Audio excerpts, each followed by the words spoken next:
Do you mind if we turn off your camera? It's exploring. Today we went like the back way, like the Yeah. highway. Larry, do you mind if we turn off your camera? So you guys going to the Galilee Center? Yeah.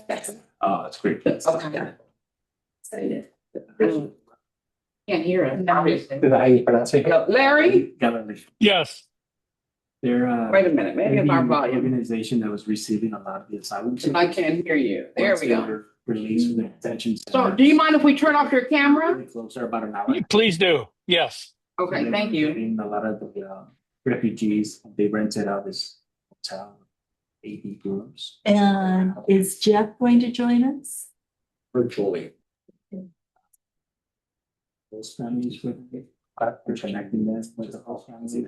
So a lot of them do not have those families, so they. And Andrea, are you okay with me sharing my screen similar to how we did last time? I think I'm able to. Yeah. Great. How are you? Yes, and so Look. I told them, This is. I told them my can open. Oh. Like, oh, for hack. I haven't added people to that. You gotta try. You have a good. And let me contact you. It just looks like here. This needs. Okay, 'cause I was trying to get a bunch of people that I didn't know accepting that.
This is my like fertile area. As I grew up in the desert. I'm happy in the desert. And there's snow on the mountains. So beautiful. You guys out in the Oh, yeah. The first last episode, I shouldn't be alive. That's the truth. No. Don't wander off the trails.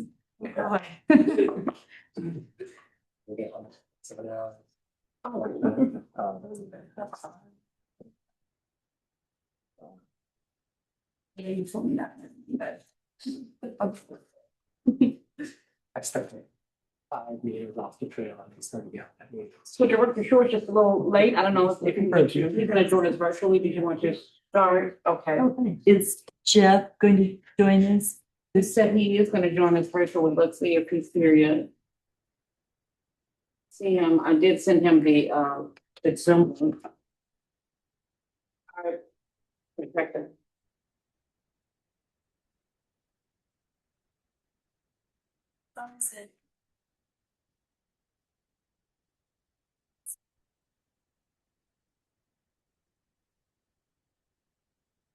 It started. You're able to reschedule?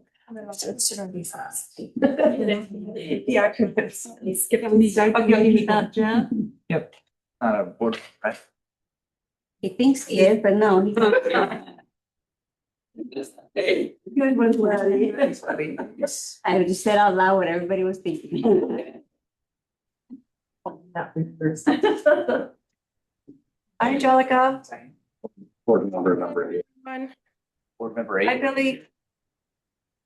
Hi, everyone. How's everyone doing? We're good. We're good. I'm jealous that Ori and Sophie and Leia get to be out there, as evidenced by my sweatshirt right now. Well, it's not that hot. Really? Yeah. A little cold for us. It's cold for us. Right? That's what people say. Yeah. We were at a restaurant yesterday and they had the heaters like blowing down on us. As though it was like a New York winter. We asked for it. So is everybody here who's supposed to be here? In person, yes. We do have a quorum. Yes, ma'am. So we call the meeting to order? We're meeting the order at 4:32. Roll call, please. Director Forestio, Here. Director Shore has not joined us, Director Delara, Here. Director Logston, Present. Secretary Baraza, Here. Vice President Rodriguez. Yep. And President Rogers. Here. Will you please join me for the Pledge of Allegiance? Ready, begin. I pledge allegiance to the flag of the United States of America and to the republic for which it stands, one nation, under God, indivisible, with liberty and justice for all. Thank you. May I have approval of the agenda? I make a motion to approve. Second. All in favor, please say aye. Aye. Opposed, motion carried. Is there anyone online, Andrea, for public comment? Let's see, at this time, we'll take public comments for items that are not listed on the agenda. If you have a public comment for item not listed on the agenda, please raise your hand. Anyone is Republican person, seeing none. Great, okay, on to the event for the night, strategic planning. I'll turn it over to one of you. So much. Thank you, everybody, for making the time. We have a long session tonight and we are going to accomplish two things. One is we have completed the discovery process. And so we are happy to share the findings of that discovery process.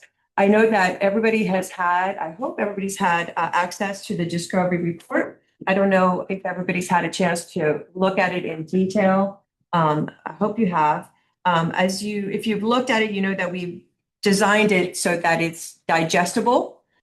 So we had, top findings, and then we had a section that was more dedicated to the detail findings.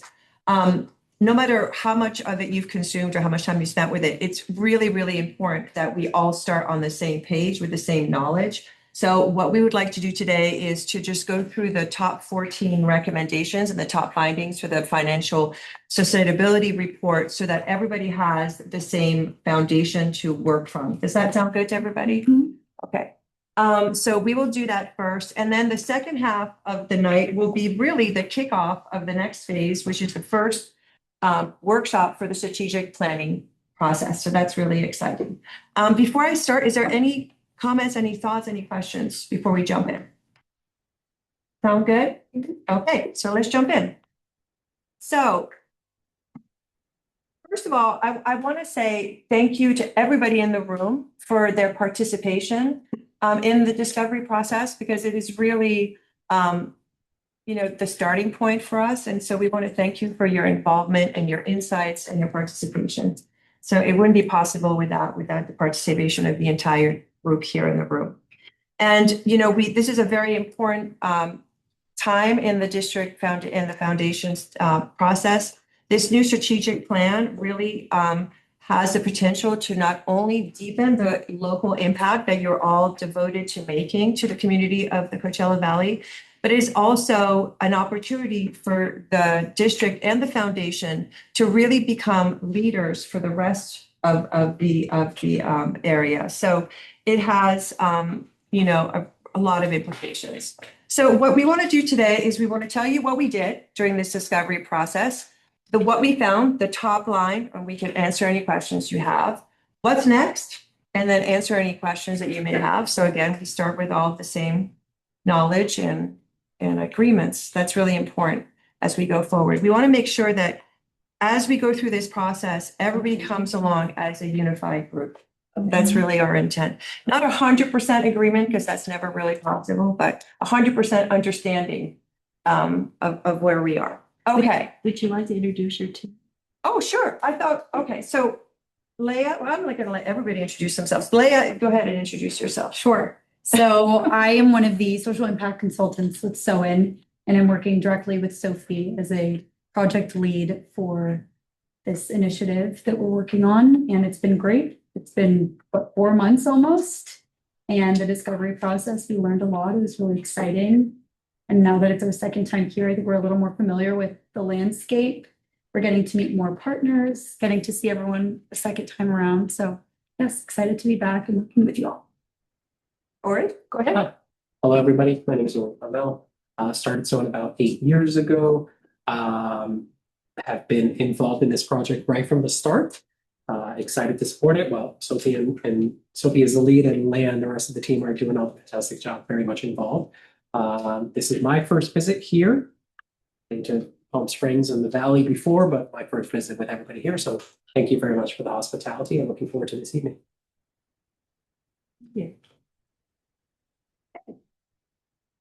Billy and John, do they need to? Sophie, do you want to? Yes, go ahead. Angelica and Billy, do you want to introduce yourself to the team? Hello, everybody. I'm Dr. Angelica Jeter. I serve as Senior Health Advisor and Consultant at SOAN. So excited for these conversations that we're going to have this week. After the assessment, I have more questions, and I'm looking forward to diving into our work session today and tomorrow. With that, I will pass it to Billy.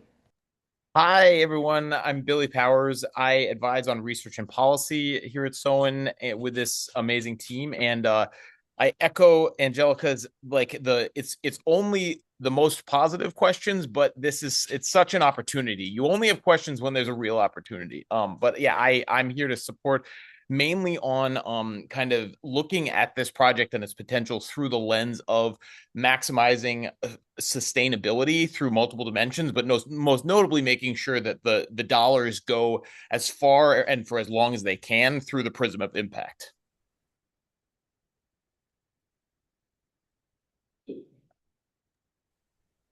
Okay. We'll pass it back to you, Sophie. Okay, we're just loading up the presentation. Okay, here we go. Okay, so what did we do during this discovery process? So what we did was really start with a beginner's mind and really look at where we are today in order to understand where the district and the foundation can go in the future.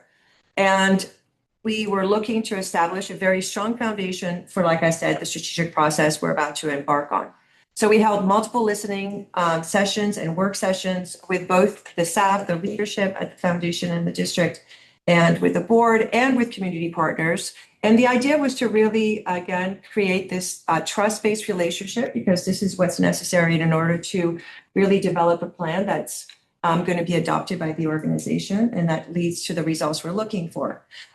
We deployed a mixed method approach to really understanding the organizational strengths and opportunities and weaknesses. We both use qualitative and quantitative approaches to get to those findings. We performed an analysis of the current strategy and looked at comparable health districts. You guys are, you're distinct, but we looked at other health districts to see how they approach the process and their strengths and opportunities. And then obviously we also very much did not want to reinvent the wheel. So we looked at all of the existing research and existing documentation that you have provided for us. And thank you so much to Megan in particular, who provided a lot of that information. So that's what we did in the first phase. We established a strong foundation. We were guided by, this is hard to read, by a holistic approach. And as you know, we from the beginning have said that we would look at the organization from a number of perspectives to get that holistic approach. We looked at the culture, we looked at the knowledge that is existing, how you're using data currently, how it is driving decision-making, which is very, very important, right? Because that is a huge part of strategic planning, that it is not just pulled out of thin air or for a particular, personal bias, but because it is data-driven.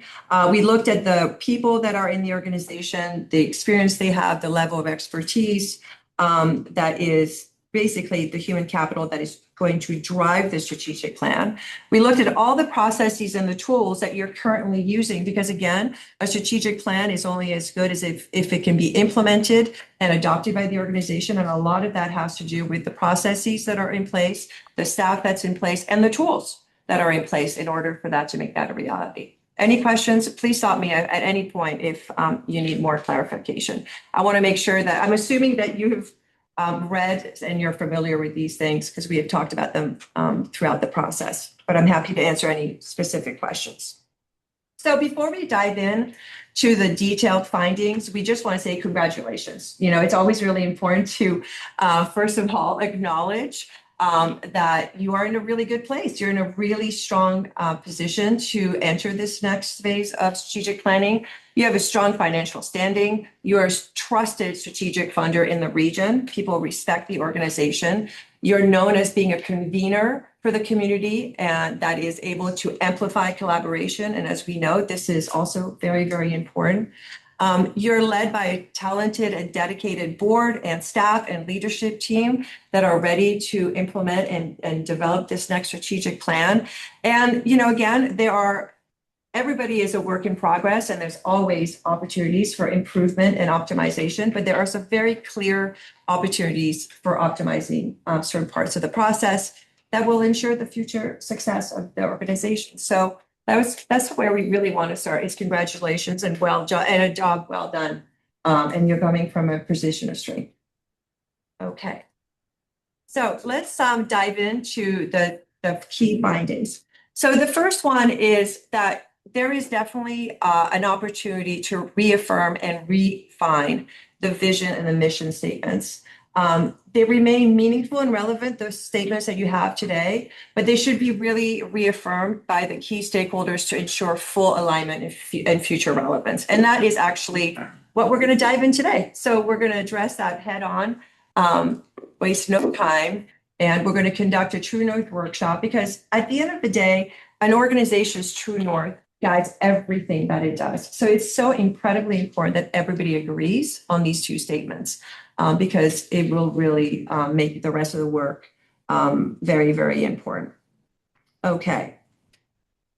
The second one is there is an opportunity to define the district and foundation roles to reflect the new paradigm. So there is, in our conversations, both with the staff and the board, there's a little bit of a lack of differentiation between the district and the foundation roles. And that needs to be addressed in order to strengthen the organizational alignment and unlock new collaboration and funding opportunities. So if everybody's roles are clear, then their actions can be clearer. So we want to conduct later on in this process a work session to really think about how we can clearly articulate the roles of these two entities and how they complement each other in advancing the community health needs that you're trying to address, and also optimize the financial opportunities for both the short term and the long term. So that is definitely again, if there's any questions along the way, please let me know. But that's definitely something that is we would recommend addressing sooner than later versus leaving that kind of vague definition of roles. So this is the core recommendation that we need to refine focus and strengthen strategic alignment.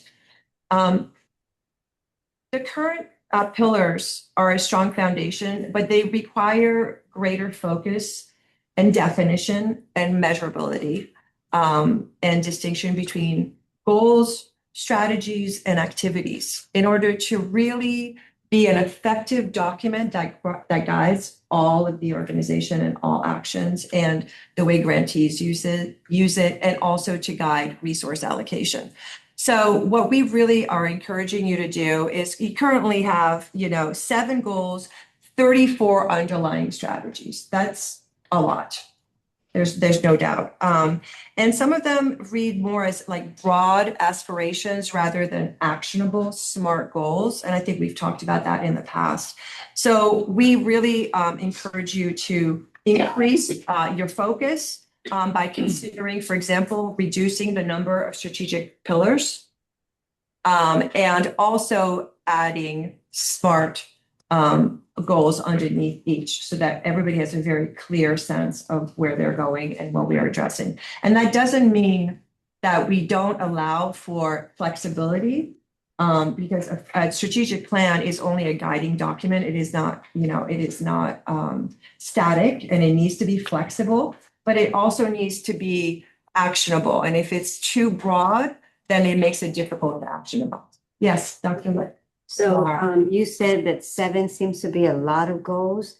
I don't think there are a lot of goals for our organization. What do you think would be this is an idea to kind of put me in understanding why you would say that. What is the number that you think would be the right number? So there's no magic number, right? I would say that we could aim to go from 7 to 5 to 4. And it's just, it's not a question of not acknowledging that things are important. It's just giving focus. Okay, I just wanted to have an understanding. I didn't want to get into. Yeah. And the other thing too is it makes it much more realistic to start measuring the impact that I know that everybody here is very, very keen to measure. Right? That everybody has said in all of our conversations that the idea that we're making a measurable difference in our community, that our work can be validated in that way is important to everybody, the staff and the board. And I think that is a much more achievable goal if you have, a smaller number of strategic pillars. So one point of clarification, we were referring to 7 pillars for 7 pillars, yes. areas. No, under each one of these, there can be multiple goals. Right. So we can keep that in mind. Okay, thank you. Thank you for that, Jennifer. Right. In fact, there are 34 goals in total right now. So just to clarify, I meant I also thought that 7 pillars Yes. are a good number, but I just to have an understanding of where you're coming from. I don't want to get into that. Yeah. I agree, disagree kind of thing, but just to get an idea. And it's so important to the definitions, like we're going to keep saying, even in tomorrow's workshop for the social determinants of health, right? Common nomenclature and common definitions are incredibly important. So I'm glad we clarified that. Yeah, strategic When you do pillars. strategic planning, you kind of do goals. You don't hear the word pillars very often. Yeah. For that, so thank you. Any other questions before I move on? Yes. What's the time frame that you're viewing this strategic plan to be effective across? If you're narrowing our focus down to less pillars, what's that time frame that you need to revisit, to maybe addend or add or adjust the pillars? You In mean your mind, yeah. in this process that we're engaging in? Yeah, how long is the strategic plan supposed to last us? So right now, we are starting the strategic planning process with the pillars in December, the next one. No, hold on, that's not a question. So we're putting a plan together. How many years should this plan be executed across in your? 5. 5. 5-year. 5-year plan. So how many pillars do you need over 5 years is the question that you want to focus on before you go revisit, addend, add, or subtract. Exactly. So I don't know what that number is. Is it 4? Is it 7? Is it 10? I don't know. But we need to make sure that in our minds, we're thinking 5 years. A lot changes in 5 years. So if you narrow your pillars down to the point that you have 4 or 3 or whatever it is, you better make sure there are 3 really good pillars that you can build underneath, because you're not going to do this again for 5 years, and some of us won't be here probably. So, we really have to have, that's why I appreciate that clarification, because we're looking at a 5-year time window, not looking at 10, 15 years or 2 years. So, you kind of you narrow your focus based on the time frame. Well, in my mind, I'm hearing that we have fewer pillars, but they're broader in scope. Yes. And I think to your point, excuse me, Director Logston, this is a 5-year plan, but I also think we should be thinking in terms of 10 years or more. But yes, the 5-year plan will come out of that, because I think if we look and think broader, then settling into that 5-year plan, I think is a really good way to, end up. Well, that's what I also wanted to talk about at some point. I mean, I guess we can speak freely, but how far out are we thinking as a group? Are we thinking 15 years, 20 years? I don't know if I've heard from the other board members as to how you view the strategic plan. I mean, 5 years is an important window to you can really execute in there, but what you do in those years should really set you up for the next 15 or 20. Exactly. In my mind. Yeah, because what we're coming from as being the owner of a hospital and all of a sudden no longer having that responsibility, it really is looking at a long-term plan and 5 years of that long-term. What is our future role going to be? Absolutely. The first 5 years may just be building foundation, and that's okay. We may just be foundation builders. and there'll be somebody else who takes the baton and executes more on that. But I mean, this first 4 or 5 years are going to be critical to build the foundation for the 20 years. So I want to make sure when we talk about these pillars, these are foundational pillars that you're building on, you know. So I think narrower makes sense when you talk about true foundation pillars. But when you talk about goals and what you want to accomplish each year, there's probably a lot more. What I would offer is the view, the change that you want to see in the world be within a 10, 15, 20-year time horizon, right? Because these things, the fundamental changes that we're talking about take time. The activities and the planning towards those changes should happen within 3 to 5 years because the dynamics change so, and because the reality around us changes can change quite dramatically. So in terms of building out plans, we usually recommend thinking about anywhere between 3 to 5 years in terms of the vision that you want to create. I think, looking at what do you want the valley to look like in 10 years, in 15 years? Those two things need to be in balance with each other. And both those considerations are super, super important. And that's true as well as when we look at the financial sustainability plan, right? Because this strategic plan has to be accompanied with the financial plan. And Billy, if you want to jump in, please jump in at any point, but I think that's also an important consideration. Yeah, just to kind of co-sign on all of this is that exactly as has just been said, is we are like the financial sustainability approach is to enable it's to think in terms of those sort of short 3 to 5 year timelines, the longer term 15, 30-year timelines, and a lot of it is going to be built around the number one, the tools that are available in the toolkit of the district and the foundation, but then also that are meant to align with the overall strategic approach and the context within which we're operating. So it's the questions are incredibly well taken and will be considered, but we're all in alignment here. Okay. And let the minutes reflect that Director Shore has joined us. Yes, thank you. Thank you. Thank you very much. Sorry I'm late. I had a technical difficulties, to say the least. Locked myself out of the house. It's not very technical, Arthur. That's pretty technical for an idiot. Well, Director Shore, we're just going through the top line results of the discovery report, just to ground you in where we are. So if we can help bring you up to speed in any way, please let me know. Thank you. I'm up to speed. Thank you. Okay, wonderful.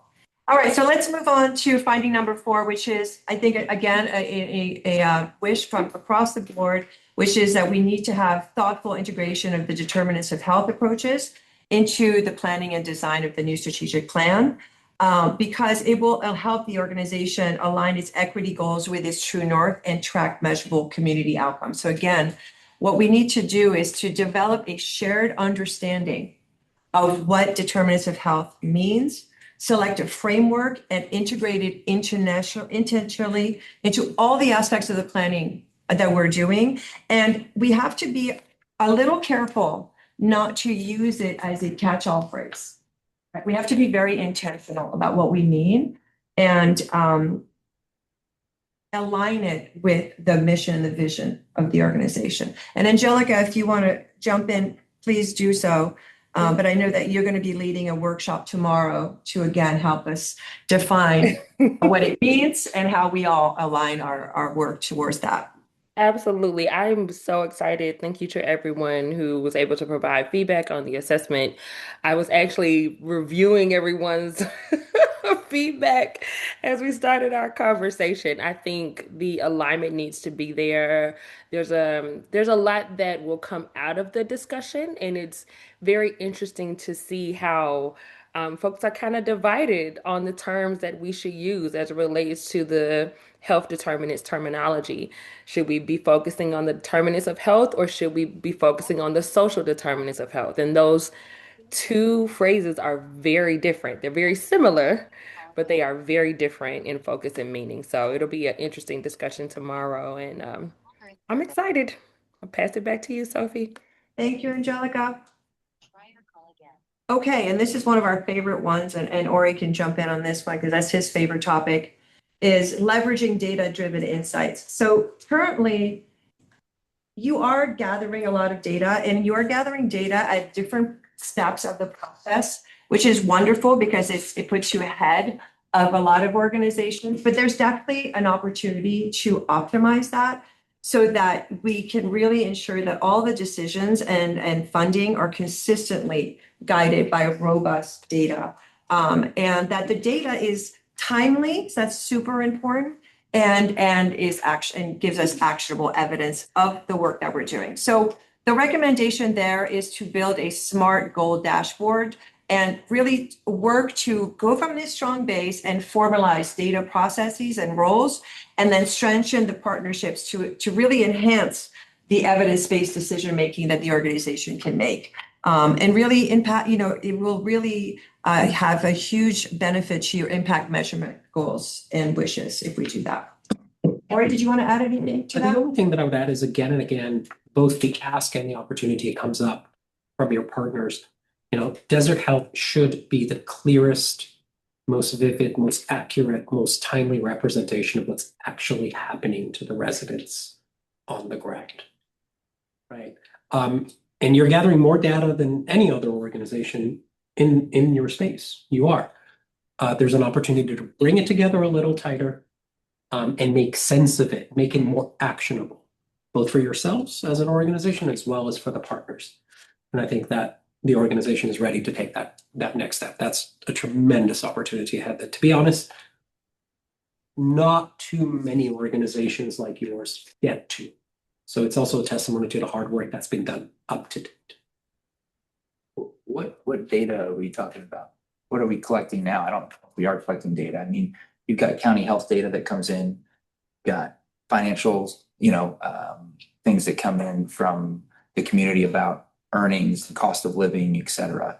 But like what? Demographics. Well, that comes in. We don't collect that. Collecting data from our grantees. That we collect. What was it? That's on the ground data. Donna, what You collect we don't actually collect data from you, but I think, a lot of what you said is stuff that's already collected. Yeah, we can take some of that information, it can guide our decisions, but we currently need help developing data because we really are, I think your program, Donna, and Alejandro's program is very much ears to the ground in terms of what the need is out there. You see it, you hear from the grantees about what they're requesting money for and where the needs are. And they do align a little bit with our strategic goals, but you also see a lot of requests come in that maybe don't, but you can start to identify where the problems are. But, I think we should be that source of new data. Mhm. I think the data that comes out of the county is good. You take that, but I think part of what we should think about here is how do we collect actually authentic data Mhm. that's actionable? Because a lot of the county data, I don't know, Greg, you know more about county data. I mean, it helps, but it's very tough to take action directly and swiftly on county data. It's much easier when we decide what we want to collect and say, hey, there are, I just heard this weekend, there's X amount of students and kids out here that can't get counseling services that want it.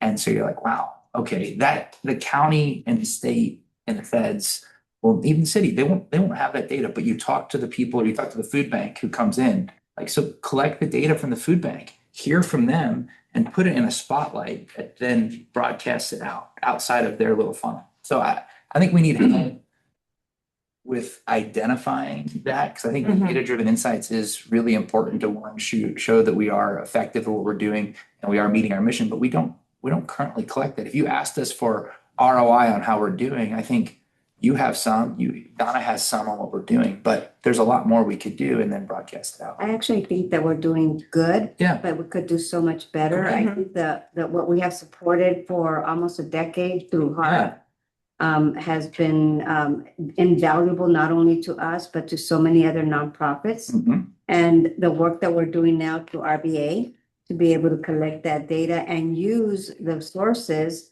and the creating these collaborations like through the school districts that we have that collaboration now when we have the meeting with the nonprofits So there are things that are starting to work and are very valuable, but we could be better. I think that's what I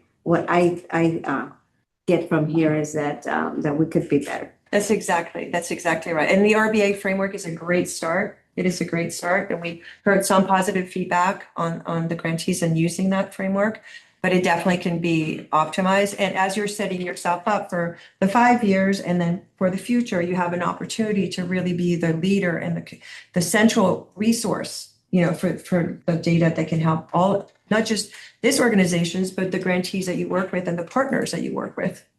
So we were talking about that in the car today. There's a lot of potential. Yeah, Director Lawson and I couldn't agree more. I think it's important to remember that those things will require two areas. One is partnerships. You're not going to be able to do it by yourselves. Right? Correct. And it doesn't just mean partnerships with your teams. It also means partnerships potentially with, for example, academic institutions in the area, right? And two is a little bit of bolstering and investment in the data infrastructure that the organization itself has today and wants to have in the future. Because if we want to become the hub, to continue being the hub, but also extend to being the data hub and the decision-making hub, then that's going to require some additional resources, some additional tools that today we do not. Right, we're not equipped for that. Yeah, I would say a lot of the decisions we make aren't guided by data. They're just not, because that data just doesn't exist. A lot of what we decide on is based on kind of what we hear, but if you ask for backup data on any of it, it's very hard to provide. And so I think if we really want to kind of lead and be the tip of an arrow or a spear, if you look at what's out there in most public run entities, nobody actually knows what's going on. Even in a healthcare setting in a hospital, they can't answer fundamental questions on this. I mean, just side note about how we're doing it in one of the programs that I run at the hospital. We've implemented an AI software now for the past 3 years. I know everybody's echocardiogram that comes into the hospital. It categorizes it, screens it, and then activates care immediately once you get the echocardiogram. Immediately. That exists at very few programs across the country, but it takes a lot to get something like that up and running and to manage that data. And I think we can do that, and to do it in a public sector like this would be extremely powerful, because then you have actionable data that then you can say, here's the change. And then the best part is that you can show that what you did is effective. And if it is effective, other people will follow suit. Exactly. By the way, to tie back to your original question about the pillars, that's a pillar. For sure. Being the leading health district in the US in terms of aggregating and enabling data for decision-making, that's a strategic pillar. It is. Sorry, get on my horse. I love data. Sorry. I'm right there. We're all aligned on that. Yeah. Anything else from the team? Any other thoughts on that? Yeah, I agree. I think, we're collecting the data that we collect and, through our mobile clinics, very basic, demographic, or the last time you see the mammogram, a pap smear, et cetera. But I think it could definitely be enhanced. You have cost data. What the cost to deliver a visit was $62 with meds, something like that. That's incredible. That data, we asked about it, you came back and provided it. And now you can go out and say, we can deliver effectively primary care with meds for $62. The facility fee alone to see a patient at a hospital is $200. That's before you see a doctor or get meds. Man, it's incredible. But that data is helpful. So expanding on that small little thing we're doing really impacts how other people may say, well, maybe this is a better way to deliver care with what you're doing. And so maybe more people now are going to open up these mobile clinics. Just man, for $62, we can see them in their location. They don't have to come to us and try to get there, and they get their meds. You're like, that's a no-brainer. And that should be done across the country if you want to lower cost of care. Question. Do we have the authority, or should we have the authority to mandate that every one of our grantees develops an information management system along a protocol that's consistent, a generic protocol that's consistent, so that their reporting to us by definition begins to drive what Dr. Hodgson's saying? Yeah, I don't think that question is necessary could be answered right now. I think we're just getting into this. So we have a lot to get through tonight. But I think we need to put that on our parking lot issue thing. It definitely follows under the pillars, like For collecting later that on. data. Yeah, correct. I'm just asking the question. I don't think you need, I'm not intending to disrupt the flow of process here. But as long as there's a general agreement that that's an agenda item that we need to process at the appropriate time, that's all I was trying to do is raise the question. Thank you, Art. Thanks, Art. Thank you. Okay. So this is an important one. There's an opportunity to build an internal culture of collaboration. As you grow, as your mission grows, it's really, really, really important to foster a culture of collaboration. And that means improving communication, increasing trust and cohesion amongst the key stakeholders. And one of the recommendations that we have in order for you to really achieve the work that you're setting out to do, you can only do that as a team. And I think that Larry's work echoes that. Larry, if you want to jump in. But the way that everybody works together to bring this to life is really, really important. And so we really encourage you, the board, the staff, the leadership, to really embed collaboration in all of the strategic planning phases and governance through joint workshops and inclusive processes and very, very open communication. And, those things just take a little bit of practice and time.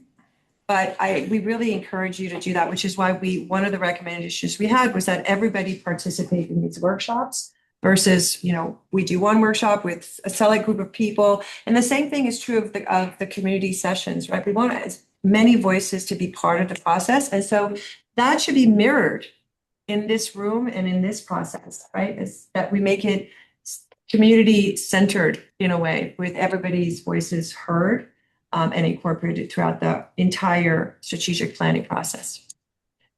Any thoughts or questions? I know that in a 5-year strategic plan 10 years ago, I heard from all the stakeholders that we invited to the group planning that 5-year plan. Their response was that this was the most valuable session that they attended, that they had really enjoyed having all the ideas from a lot of our major grantees come together and talk about what's needed in the community. So yeah, I'm happy to see that going forward. I know that NPO does a lot of that. And we are so excited that actually those community sessions are actually scheduled to happen in February, but we're starting the planning today. So to make sure that it is as inclusive as possible. And so that leads us to the 7th recommendation, is that centering community voices is really, really important. The initial efforts to embed those community voices has been really impressive through the data walks, but it could be more systematic and it will be very useful in order to make the strategy more equitable and data informed and responsive to local needs, right? The more voices you hear from, the more you can ensure that you're responding to the community. So our recommendation is to build on those data walk initiatives, to create an ongoing engagement structure to gather, apply, and then communicate to the community back the insights that you're integrating. I think that's really important. Some of them said it's wonderful to participate in the data walks, for example, but we don't really know how that was integrated in the long term, or we don't know how, what. So that's another thing that we're also considering is through the community sessions, is how we go back to the community and say, this is how we used some of the lived experience and comments that you shared with us. So it just doesn't go sort of in a vacuum. Over to you. Okay, great. So moving on to the 8th recommendation, one thing that we've observed through our discussions for the staff and the community partners that we've met with so far is that Desert Healthcare District is a huge convener of organizations. There's, I think, somewhere between 400, we've heard 400 nonprofits, 800 nonprofits in the region, but there's a lot. We've heard there's a lot of fragmentation, there can be some tribalism, and it sounds like Desert Healthcare District has been a catalyst for bringing those organizations together and has an increased opportunity to do so. And so we think that with this new strategic plan, that should definitely be considered of how can you help these organizations, especially as they go through increasingly difficult times with cuts to funding and internal like capacity issues. So we want to help Desert build on that, but that's definitely an area that we saw was a great example of the work that you do. The next one is growing brand recognition. We've heard from a lot of people that a lot of residents associate Desert Healthcare District with the hospital, which you do not operate anymore. And it sounds like the mobile clinics, from everything we've heard from Alejandro, have been a great opportunity for the community to be more informed on the work that you're doing. We think with this next strategic plan, clearly the mobile clinics have been incredibly successful, and I'm sure that'll continue to grow. And we think there's other opportunities to increase your brand awareness so everyone in the Coachella Valley knows who you are, the work that you do, and how they can access the services that either you're directly providing or that you're funding. Next, moving on to grant making. We've also found that you have a well-established grant making process. We've heard this from partners that it's easy to follow. They know what requirements they need to fulfill. They know when they need to report.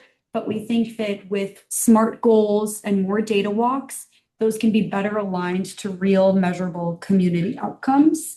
And we also think that with more specific goals, it'll be easier to align those grants with your current strategic plan and avoid some of that nuance that can complicate reporting and measurement.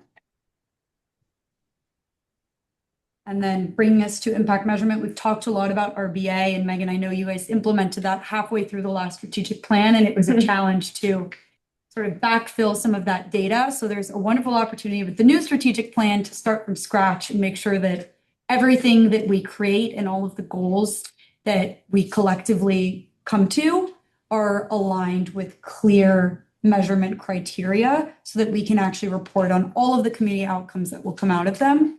So again, RBA has been a great foundation, and I think we have an opportunity now to make it great, and also to Dr. Logston's point, which we talked about, really be like illustrative to the partners that you work with, to the community. This is the data we're collecting. This is what we're seeing. And I would add also that there's an opportunity to balance measuring activities versus outcomes. Because when we talk about the impact that you are, inspired to, it's important to measure activities, obviously, but it is really important to measure outcomes for the organization to really be able to look back and say, this is what we accomplished. Yep. And then technology. We haven't touched on this so much in our board sessions, but this has come up in some of the document review we've done, some of our conversations with staff. And we think there's a clear opportunity to accelerate your impact with technology. So as we talk about becoming a more data-driven organization, streamlining grant making, technology can play a really key role in making this more systematic, easier for the staff and the board to work through, and easier for grantees also to report and provide you with the data that you need.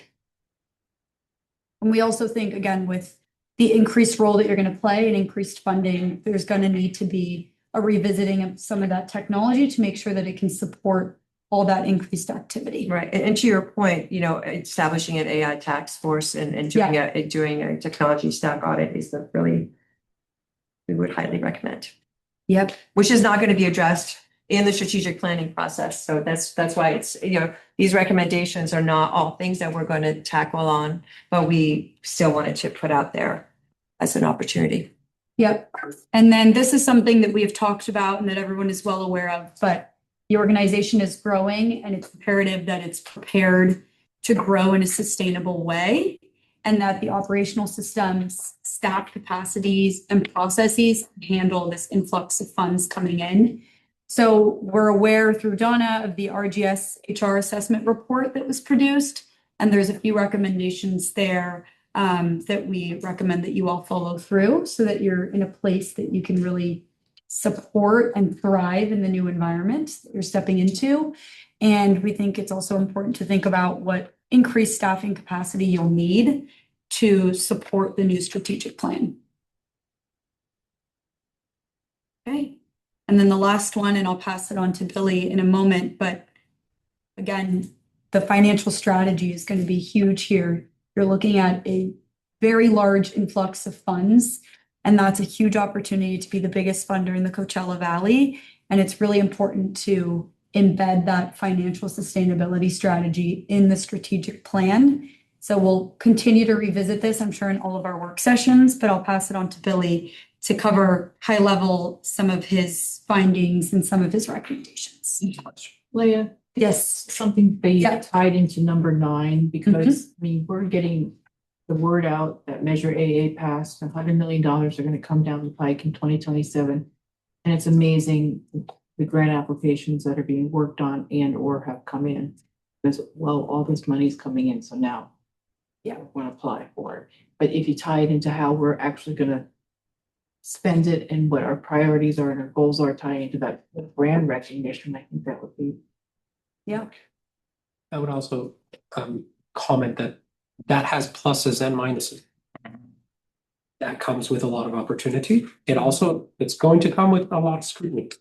No way around that, right? If you are leaders in the space, as you are, and you are looking to increase that leadership position, that's going to put more scrutiny, more eyes are going to be on you, more criticism sometimes, and that's something to be very, very mindful. But that's where this plays in, this is sustainability aspect of it too. Exactly. Because we can't have the community thinking that every year that $100 million comes in, that we're going to spend all that.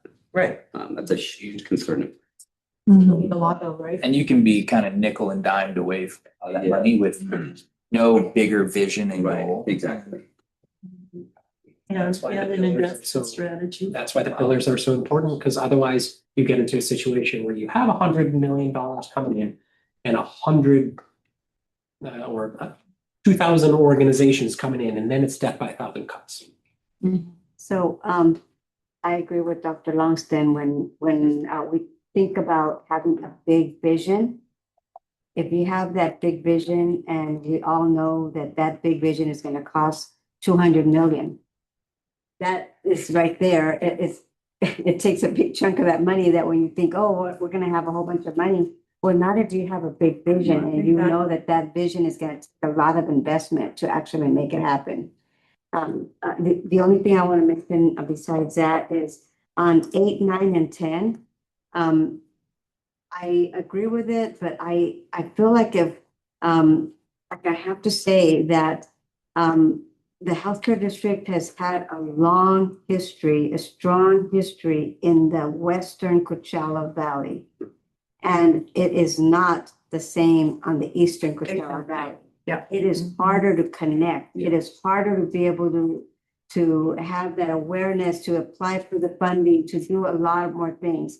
So 8, 9, and 10, it seems to, I just see a very strong West Valley. Okay, so that's what I need to say. Yeah, and thank you for saying that. And that's definitely something we picked up in all of our conversations. And I think with the community engagement sessions, and we'll talk a bit about what we're looking to do, but hopefully that's a preliminary opportunity to try and achieve some of these goals with those East Valley nonprofits and residents. Okay, Billy, over to you.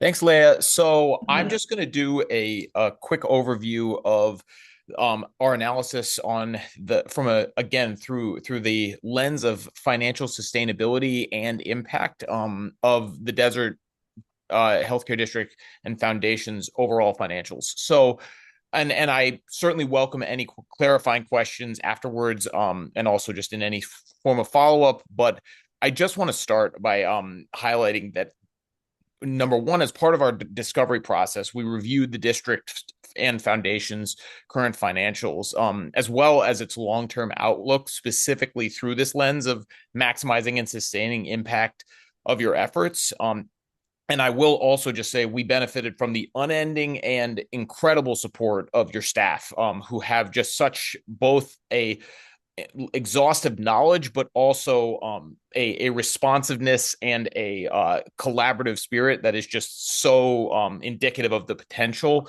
and existing impact that you all have achieved.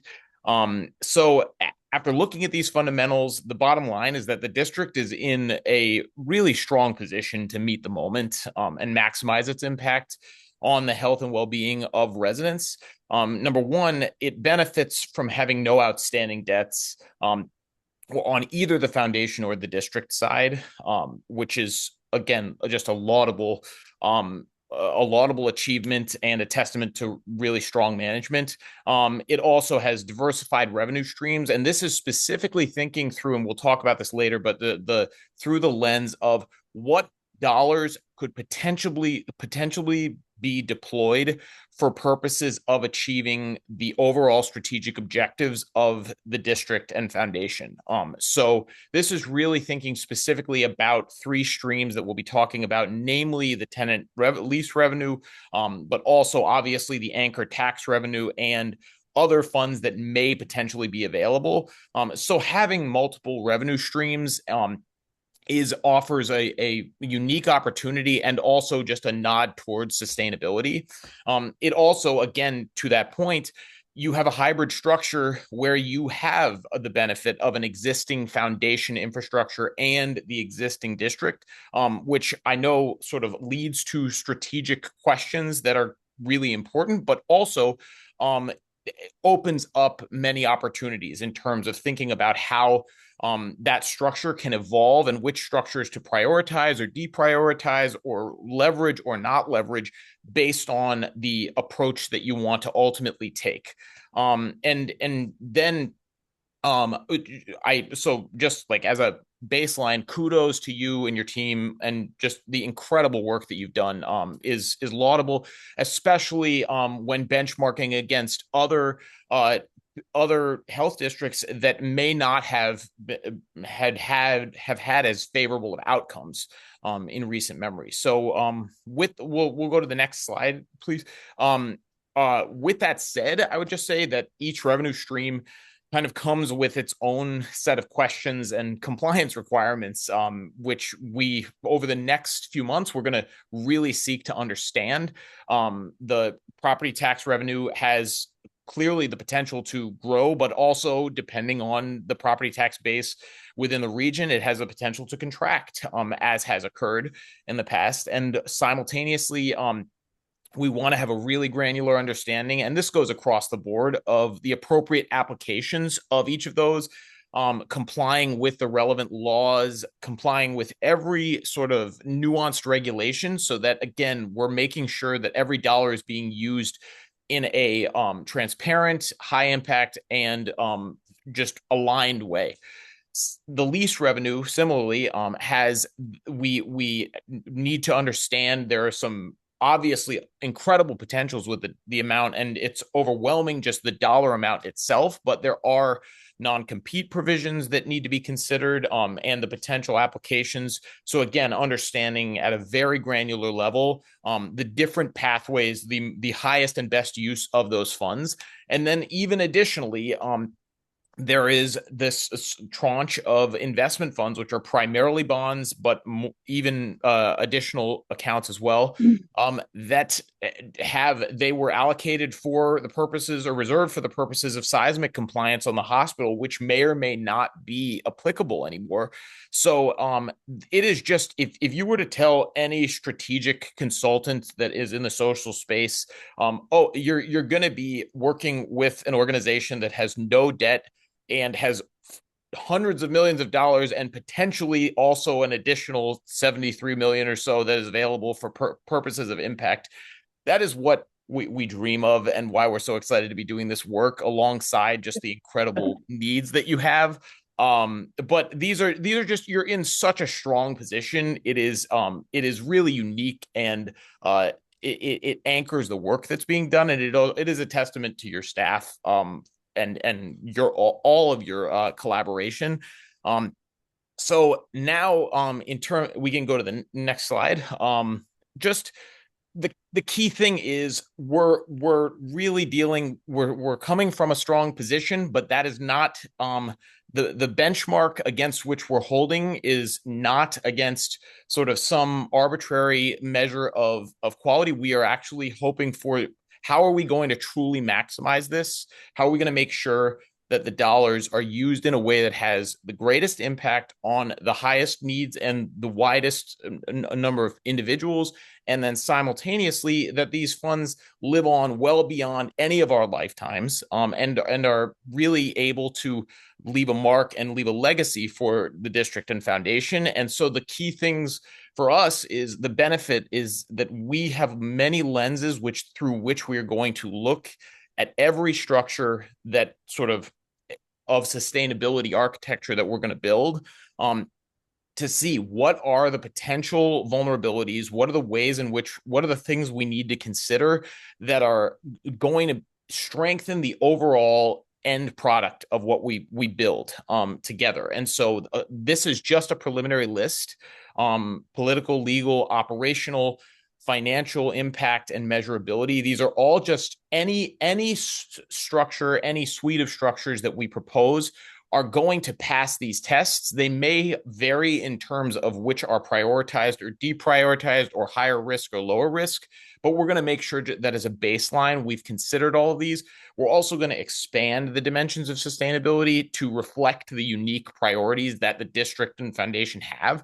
And then most importantly, the next step of this will be sort of considering and trying on for size the individual options, and not for purposes of actually deciding on this is how we're going to go, but really it's about kind of pressure testing and seeing whether or not a specific approach seems like it might be a good fit given the sort of the strategy that is going to evolve. And the last point that I would make is that, of course, we all know that strategy is going to dictate structure, but also structure can help dictate strategy. So you don't know the opportunities that can emerge from having a dynamic structure that's really oriented on sure financial footing and really strong impact orientation in terms of 5, 10, 15 years from now. So I am always available for questions, but I will also hand off to the next slide.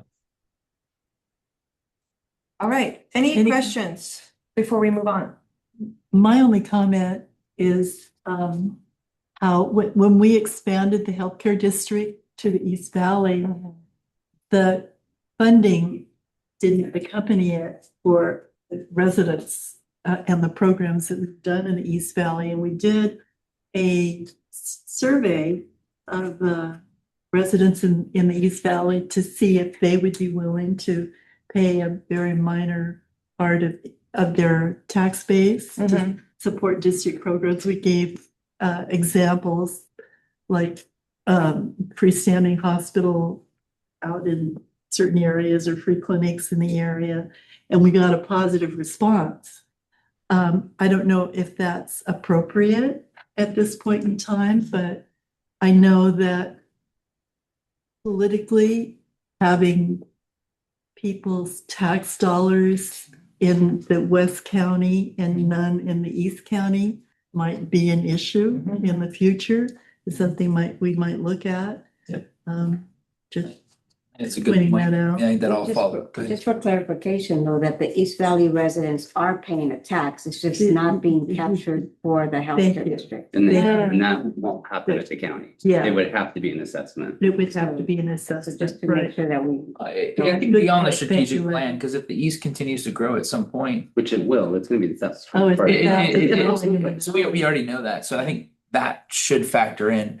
You know, what I'd like to see from you guys is really a better financial overall assessment of where we are. I mean, you know, Eric and Chris are, very well-trained accountants. They have a very good handle on our finances, but, we need a lot more vision around, I mean, you're running a small private equity firm here, and I want to see somebody from your side who has some type of financial experience at that level. I mean, you're talking near over $500 million here that can be invested. This isn't just, let's go have some, really good effort, try to make it happen. No, I mean, you have the chance to really impact a community, to set the stage for like how you can deliver care affordably and effectively here. And so you guys have to bring somebody who actually has like a good financial background and assess what's actually coming in here if you want to really help us in the strategic plan. Like generalities on finances, like this was great, but like that doesn't help. Like we need somebody who understands how do you effectively invest, $500 million in a small community. Go ahead. No, finish, please. You got it, Hannah. I got you fired up. Let's go. Let's hear from you. Go ahead. Let's hear it. No, and No. And if we think about the scope that we approved for the RFP was to have a financial component that would kind of overlay what the strategic goals in that are. So then that we can, because we'll ultimately go out for an RFP for investment firms to invest the funds, but the scope of at least what we have right now, unless we're intending to modify it, is to have like an overarching cash outlay for what our strategic goals are. And then we'll do the investment firm to invest according to that. I'm not talking about hiring a hedge fund manager. I'm talking about really identifying the buckets of money that you're putting out there for, strategic capital investments, long-term holding assets, something that's producing more relevant cash flow. Is it bonds? Like that has to come into this conversation to be at all relevant with our discussion, because every decision we make is all financial at the end of the day. It's all based on what you got in the bucket. If you got money in the bucket, you can choose how to do it. And if we do it right, the money is going to replenish in the bucket faster than we're taking it out, which is the end goal. I mean, I've run numbers myself. It can be highly effective to where you can almost deliver not quite free healthcare to the majority of residents, but you could pretty much cover premiums for the majority of people here if you do this right with minimal return on your investment. Like it's very possible with the numbers that we're talking about. So we need somebody, not just somebody to come in and say, hey, put your money in the bonds that we can do, but really like, how do you invest this in an effective way? And Arthur can speak to this much more eloquent than I. He has much more skill set in this than I do. But we need that from you guys to factor in on the finance side. It can't be generalities. It needs to be like, how do you effectively invest this money? And we can't tell you because none of us here are, big time money managers, but I think that really should be a big component of this, because we're talking about large sums of money that if you don't do it right, can quickly drain away. As you see at every city level, as you see at Palo Verde Hospital, it's very easy to do it because if you don't set the plan now, the minute the board changes, you elect new people and you don't have that strategy in place of where the money goes, it's going to leak. And I think we have the opportunity to do it right now. We've all been very excited about that. Every time we start to talk about the money, everybody's like, yeah, these are the things we can invest in. These are the things we can do.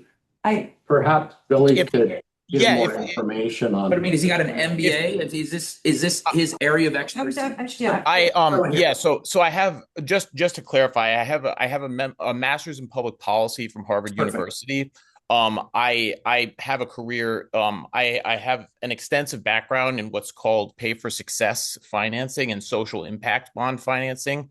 I actually successfully launched a privately funded, publicly operated, and ultimately sustained social impact bond approach. It's called it's an outcomes-based evergreen grant in which essentially we leveraged private capital for purposes of expanding and sustaining high quality, high impact preventative interventions. So it's something that I take your comment incredibly with great appreciation, because we need that energy and we need that.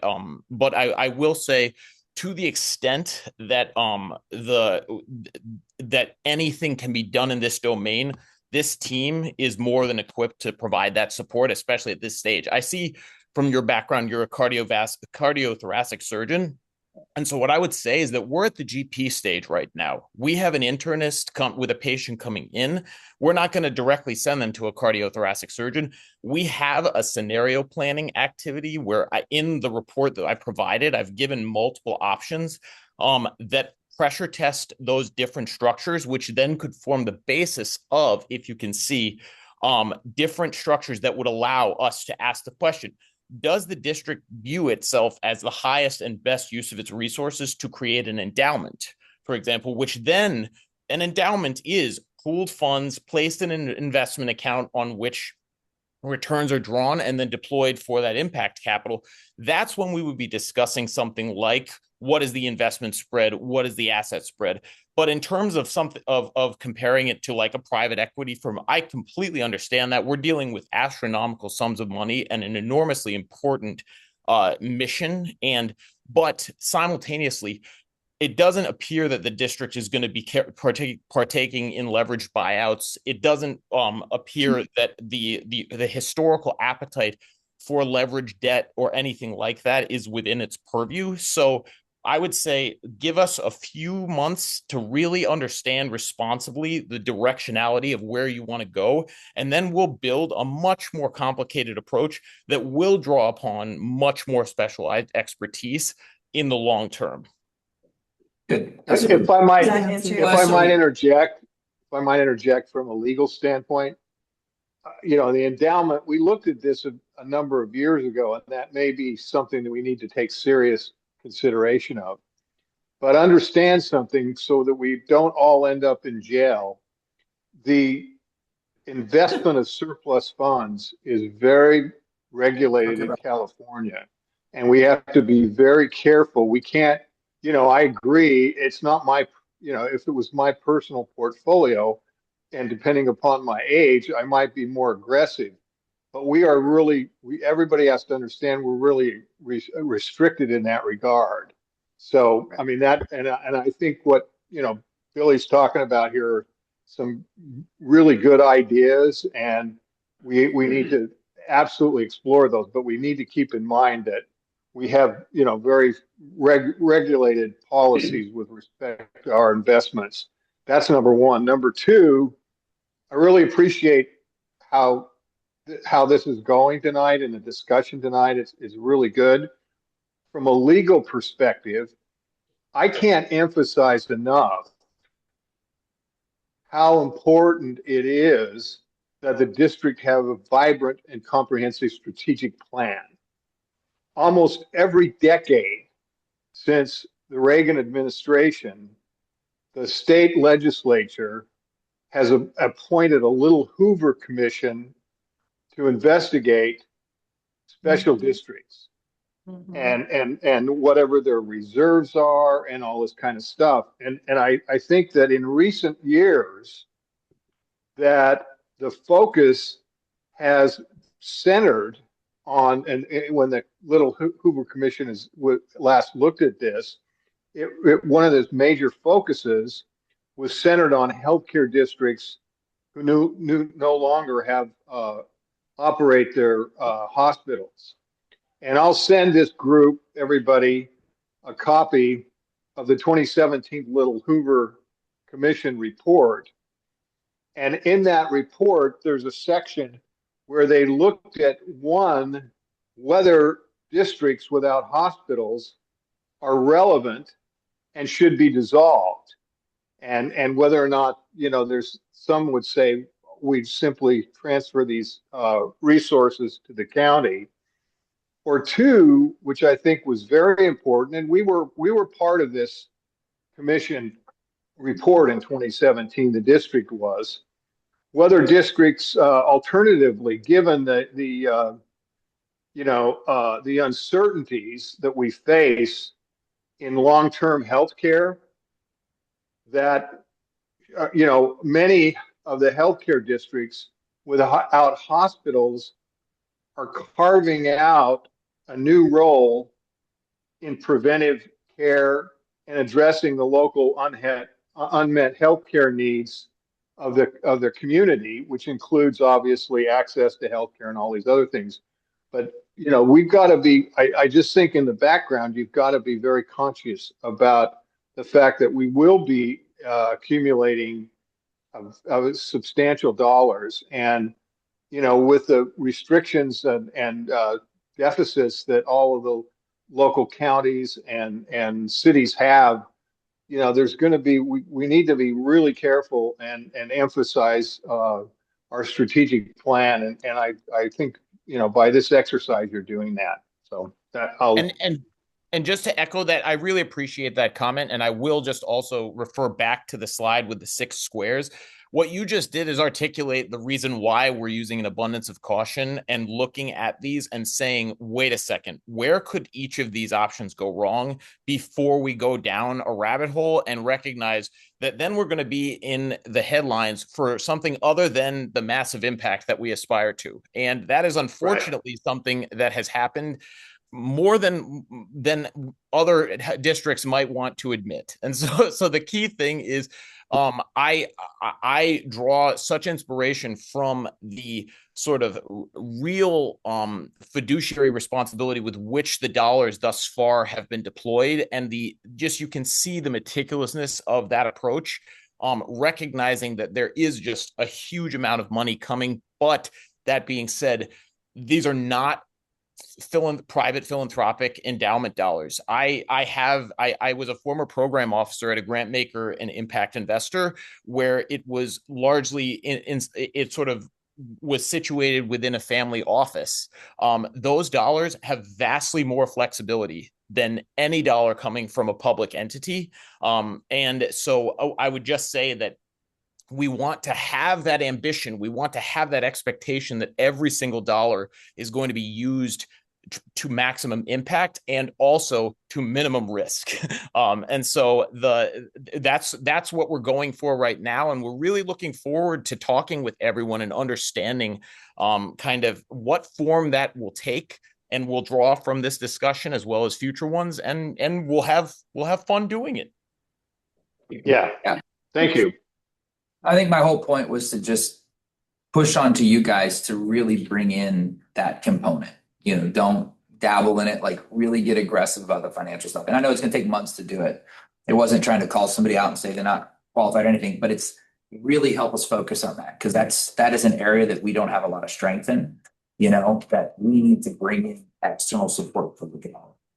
And I think I just want to echo what Chris said. I think that there is also, we need to be aware of the scope of work and what we can do and what another entity could do later in the process. So I think it's good to have these open conversations, because I don't think we're an investment firm and we're not, we would not apply to answer the next RFP. I'm not asking you to So be I an think it's investment really, firm, but, we need to think, all those ideas need to be brought to the table and run through the appropriate political and legal frameworks to see, because this is people's tax dollars. They invested in a hospital decades ago. We finally capitalized on that and sold it. Now what are you going to do with it, right?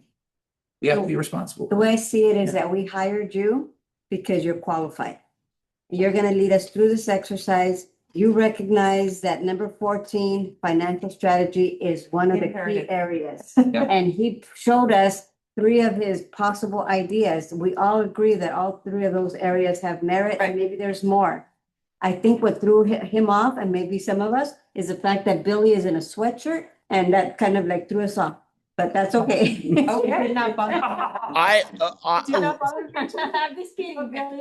First and foremost, no. Yes, let me be the first to apologize. Let me be the first. Yeah, sorry. Maybe next time you can wear his cap now. Yeah, cap and gown next time with that. As he's completing his doctorate. Yeah, I'll do that. I'm going to be finishing my PhD in May. I will gladly have the meeting overlap. So first of all, I want to applaud everybody, and I want to encourage you. Thank you so much for the open discussion.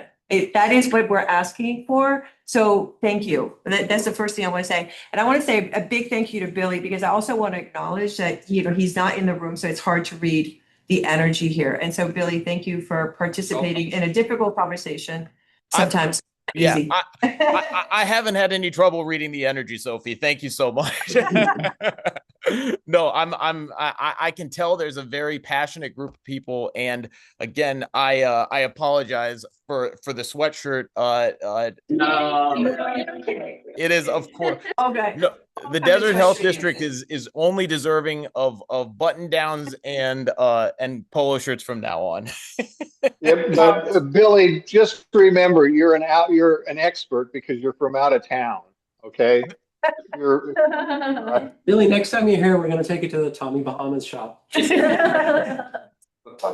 PacSun still a thing? No. So this concludes basically the discovery phase. checking? Everybody happy? Okay? Do we have everybody along as we go through this process? That's the most important part. Yes? Yes. Okay. So let's talk very quickly about what's next so we can ground you in the process, and then let's just jump into this first workshop because that's going to be entertaining as well. Go ahead.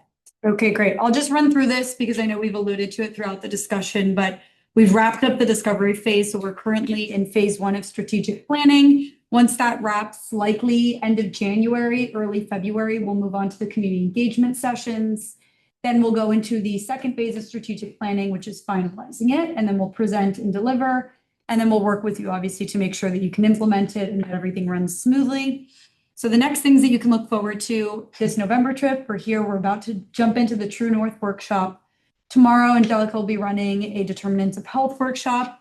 When we come back in December, we'll start to identify and narrow those strategic pillars. And then we'll also begin the process of creating those SMART goals to align with the pillars. And then what are the key initiatives to execute on those SMART goals? We're also going to do a workshop to define the roles and responsibilities of the district and foundation. And then, as Sophie mentioned, have already begun meeting with the staff to think about how we're going to put these community engagement sessions together. We have another meeting tomorrow. We'll lean on you heavily to help us organize within your respective zones.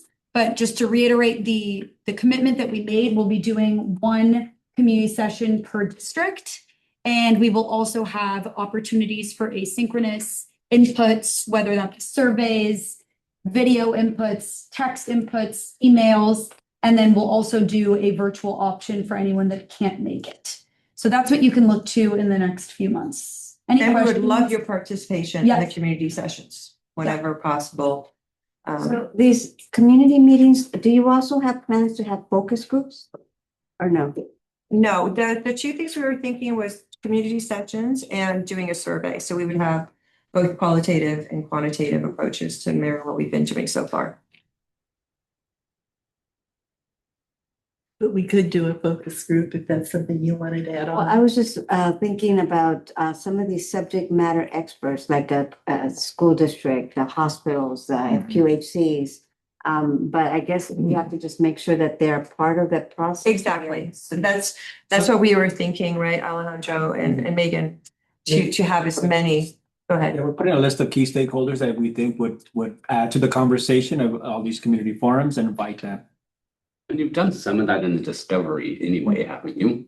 I mean, We've met individually with Yeah. organizations just to, begin to build that they relationship. do like bringing them together. Yeah. on that. But this is like bringing them together, and this includes both the residents and the partners and some of the grantees. Yeah, and we're drawing on the stakeholder exercise we did where we identified who those key external stakeholders are and named out some of them. So again, that's part of who we're drawing on, and it'll be up to the organization to determine what the correct balance is. But yes, to your point, we want to be as inclusive as possible. What I would suggest is when we have that list, to run it by everybody, and if anybody thinks of individuals or organizations that need to be represented or included, or additional sessions that need to be had to make sure that we capture the right voice of the right people, then. Did we include any financial incentives in that? 'Cause I know Yes, that. that is included.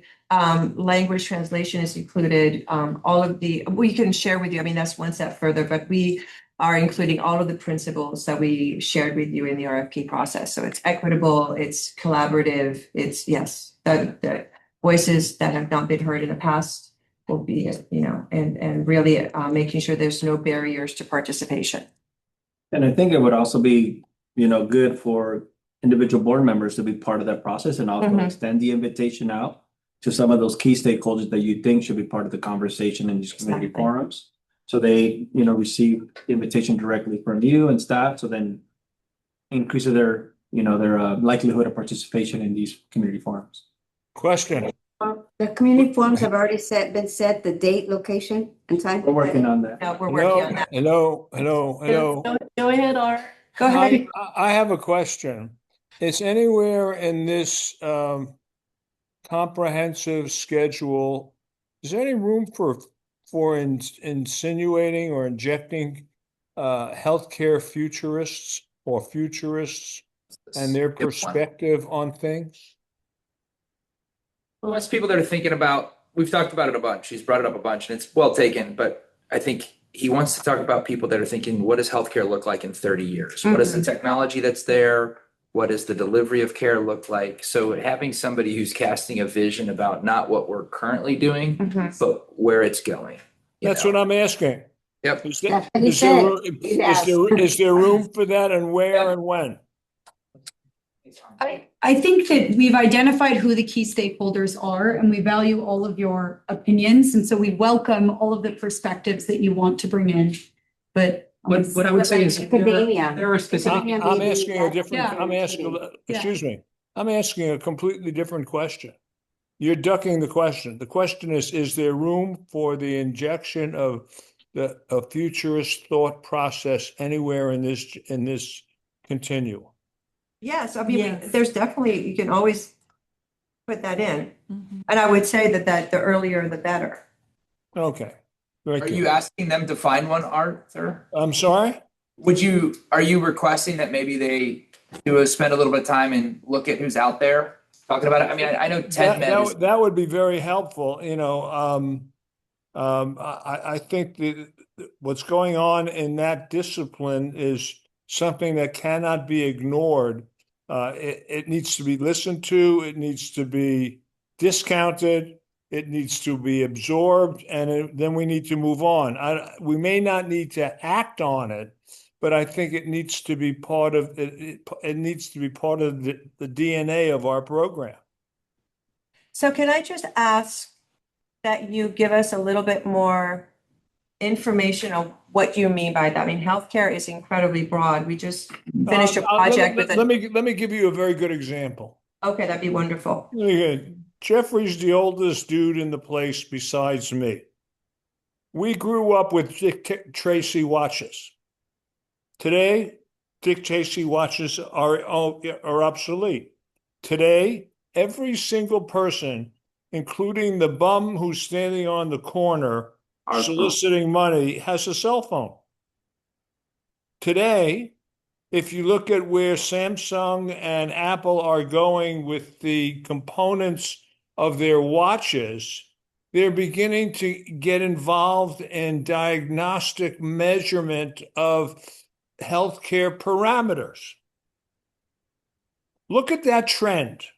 That trend is not insignificant. So imagine if someone who knows more than me, because I am not suggesting that I know where it's going.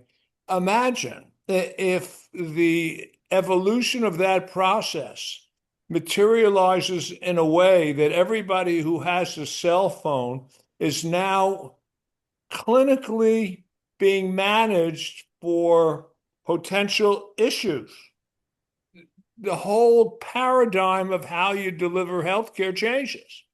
So from my perspective, I'd like to see somebody who's intelligent about the trend line of where things are going so that we don't miss the Dick Tracy stage of the generation that's 20 years out from now. That's all. I think you make a very good point. I still think it's a very broad request.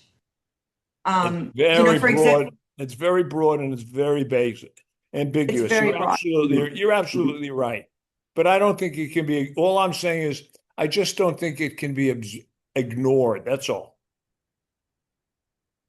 Dr. I Lawson, think you have maybe- a point about TED Talk? Well, I was just going to suggest there's a couple of resources where you can find some of these futurists that go out and talk. One is, I think, Ted Med was something that was started by the guy that founded Expedia. And anyways, he hosted it for a while. They shut down with COVID, but I attended almost all of those. And there's some really good futurists that talk about healthcare there. Look, every major university has a Department of Future Science now. I think So absolutely. I mean, you have Stanford has some, So yeah. I mean, the resources are there. It's just a question of finding the correct ones for our needs, if you will. And it can be done secondary to all that's going on now. I'm not trying to change the thrust of what you folks are doing. I think you're doing a great job in terms of getting this thing moving in this direction. I just think it needs to be in the back of people's minds. That's all. Yeah. So I think I completely agree. I think the appropriate place to consider it and think about where that fits into the strategic plan specifically, and specifically the next 5 years of activities with the 10 to 15 year vision is in the technology component Yeah. of the strategy. So if you have any suggestions, Dr. Sorry, my contacts are. You're fine, Dan works. Doctor, if you have any suggestions on specific individuals, that's great. Otherwise, we will definitely I'll send you look two around. options. I'd either go to prior TED Med faculty or I'd go to Stanford Medicine. They have a health Yes. futures program, and I would just, and I know a lot of the guys up there don't necessarily run the program, but a lot of the physicians there. So, you know, you may not want a physician. It may be somebody who works in I'm actually thinking public health. tech. Yeah, I think health policy, public health, even health tech. I think health tech probably knows more about what's going on, and there's some really good health tech companies that I've worked with. And their leaders understand not just the policy and delivery of care, but really like how do you go and impact it. And so I think that would be helpful. Obviously, Director Shore, if you have anybody on your end. I don't. Okay. I'm too old for that. My credentials have aged, but in any event, I'm glad you're incorporating the thought process, and I'm sure Dr. Hodson, knowledge base and direction will suffice. And I just want to say, it's also, we need to make sure that we understand the scope of this, you know, so I'm hearing top 10 health and tech trends that, you know, you should be considering, because that would be helpful to the team. I just want to make sure that it's helpful. You know, you can go deep into a lot of these different things. Just Right. AI and health right now It's incredible. is You're absolutely incredibly right. broad. I think it's somebody just go ahead, Arthur. Look, that's your job to make sure it stays in its proper dimension. Enough said. Okay. All right, we'll throw some ideas back at You you. can bounce a few ideas. Yeah. but Sounds good. I think there's plenty of people that can tell you what they think 20 years is going to look like in healthcare and how it's going to impact change. There's That's All right. not Yeah, that's that was not the good. question. The And- question and- is, the and- question is then how do we take that information and make it relevant? to Relevant. today's- I think it's an educational component though, because not everybody here works in, I mean, I could give you the talk now because we're working on it. We're using AI, we're doing it. But I think because not all the board works directly in healthcare, I think part of it is, and Arthur's worked at Cedars and he's been in the healthcare side. So I think part of it is also helping the board understand like what is healthcare, where is healthcare going? Because they don't work in it every day. And so I think it's mostly just educational to help kind of reframe the pillars and what goes underneath those. Yeah. And I'm hearing you say also that it's, you know, the delivery of care, healthcare reform, healthcare, you know. Look, he's doing it now. Nobody's talking about it. You're doing delivery of care in a different way. You're bringing it to the people and it's costing a lot less money. And you're getting that, like, that's what I'm telling you, like that's a future of healthcare. And nobody's really doing it. So I mean, we're doing things like that, but I think having somebody who also has that and can kind of cast that vision so that when we go to put in all those strategies for the strategic plan, I think the rest of the board is educated on what's out there. We'll come back to you with some suggestions. I have a few too. so. And Art, you'd be happy to know that my Apple Watch says I do not have AFib. You're supposed to laugh. You guys. I'll laugh on that side. Sure. Okay. Should we take a quick break? Are we good? Should we move on? How are we feeling? 2-minute, 5-minute It's fine. break? I may have to run. 5-minute but yeah. break? Okay. Yeah, with that silly joke, we'll have to move on. I smiled here. I got.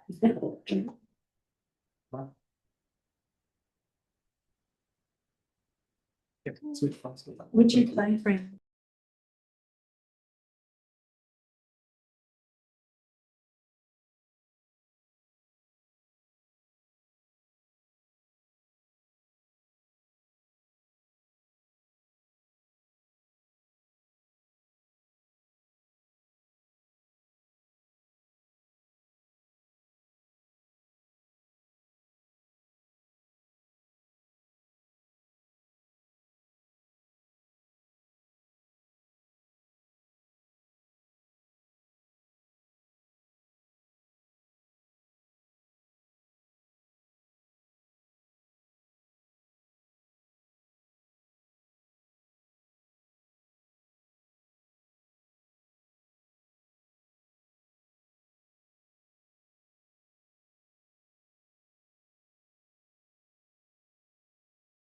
vision and mission was to flip them because Right. really that's what, you know, that's one was one and one was the other. And I think we have agreement that that was an okay thing to do. Everybody is still in agreement with that. Fantastic.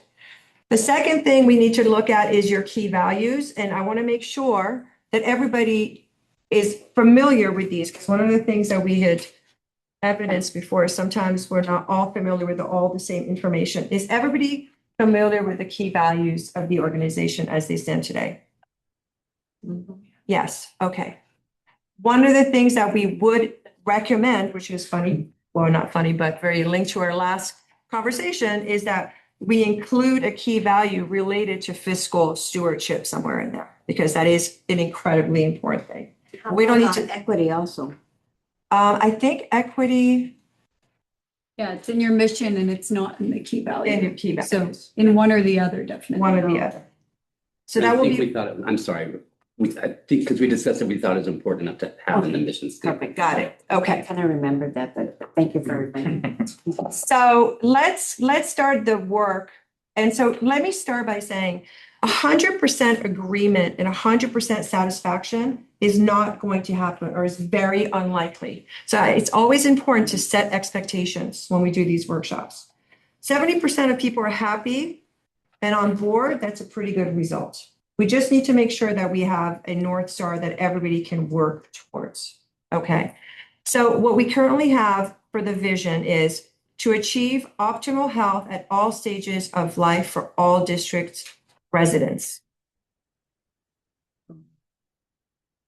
So the question I want everybody to think about is, if you are wildly successful 10 years from now, what would your community look like because of your efforts? Does this vision statement reflect that outcome?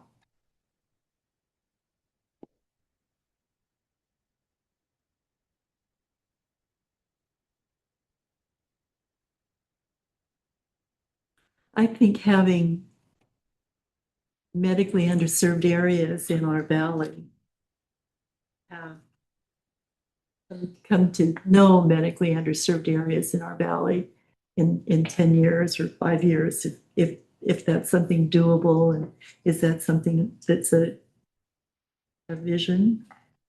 So I guess my question back to you is, do you feel that if you have achieved optimal health at all stages of life for all districts residents, that that would be encompassed? And I think the answer would be yes. I think the only thing I would think about is that to achieve it or to have the opportunity to have optimal health. Because I think there's a difference there. There is. And it's so the question back is, if you are successful in your vision of the world, of the vision of the Coachella Valley, would it be to have access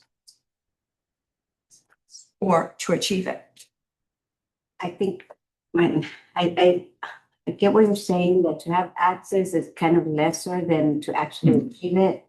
But whether it's so, and also let me just reiterate that achieving it is a way of achieving the mission. So that's the vision. So that's a mission. So how you're going to do that is you're going to give them access. But the vision is still, you know, another way of putting it is a healthy life for every Coachella Valley resident. That's, you know, when we've thrown around ideas internally, that's what we're like, okay, what is the broadest, boldest vision that you can have for this organization? And it's really a healthy life for every Coachella also, resident. the way I'm thinking it is, if a child is born into this community, that they have the system in place that, and I understand about having optimal health and during every stage, but do they have the, when I think about the social determinants of health, that's, I'm not sure if I see that as strong in there, in that statement.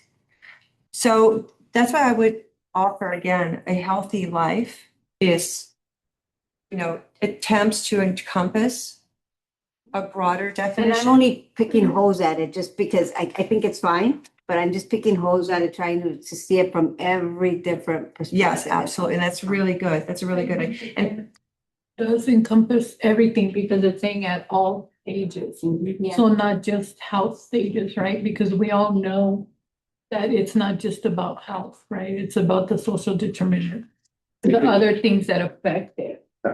So that's how I'm looking at it. Like it is, it's like a whole person care, right?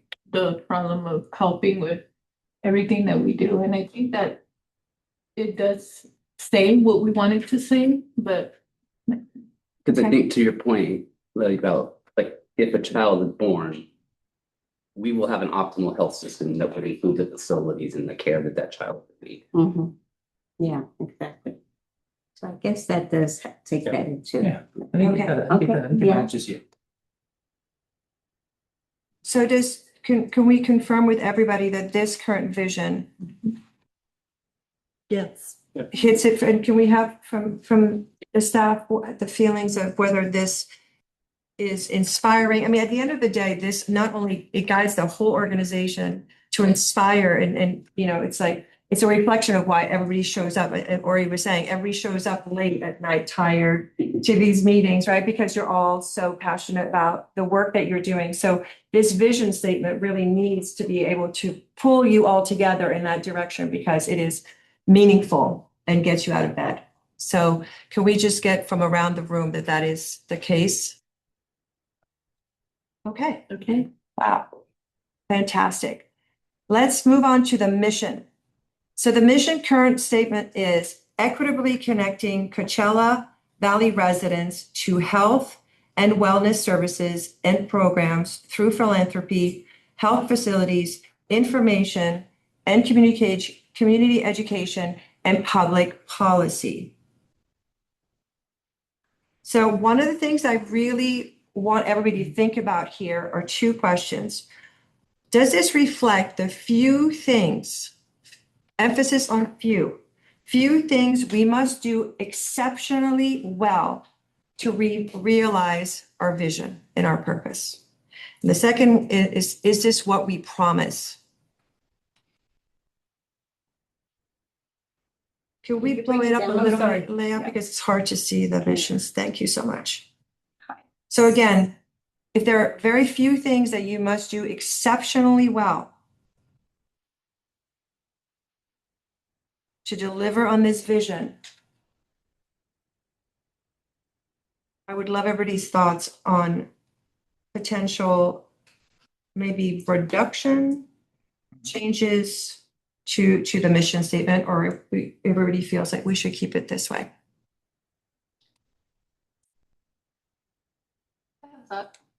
I think it's really wordy, but I like that it offers like the multiple pathways that we provide because we just do so many. So it's talking about the community education, the accessible information, the health facilities, and all the things. I do feel like it needs to be cut back, but somehow still integrating some like the multiple pathways that you offer. What would you cut back? Right. Which ones would you maybe bring together, or that could be information and community education? Yeah. Maybe into just health education?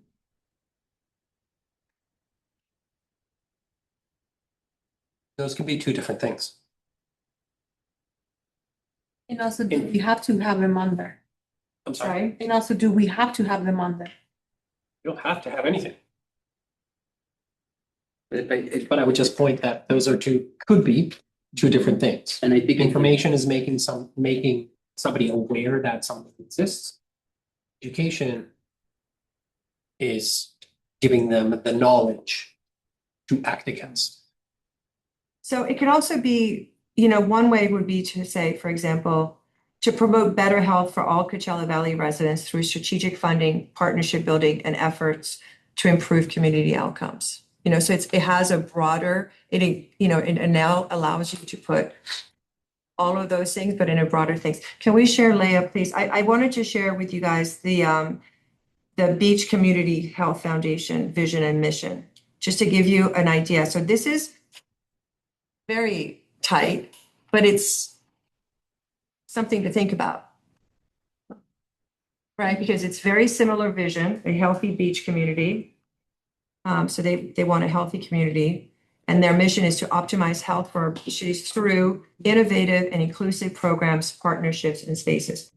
Personally, I think spaces is too vague. And that's not helpful in making decisions, because at the end of the day, this is good, again, a North Star to help you make decisions, important decisions. So some specificity is.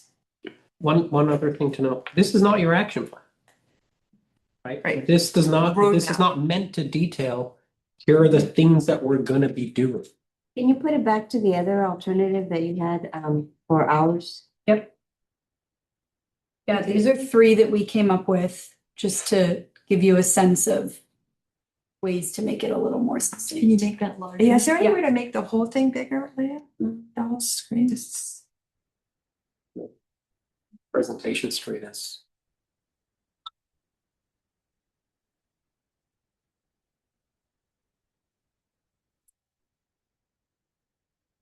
Is that better? Yeah. Okay, so. Thank you.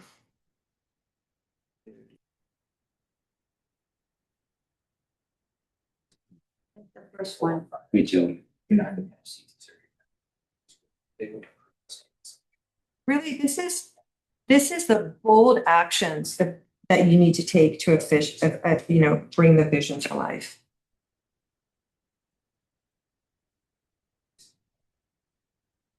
Because even just utilizing the word efforts, that incorporates all the programming, the grants, education.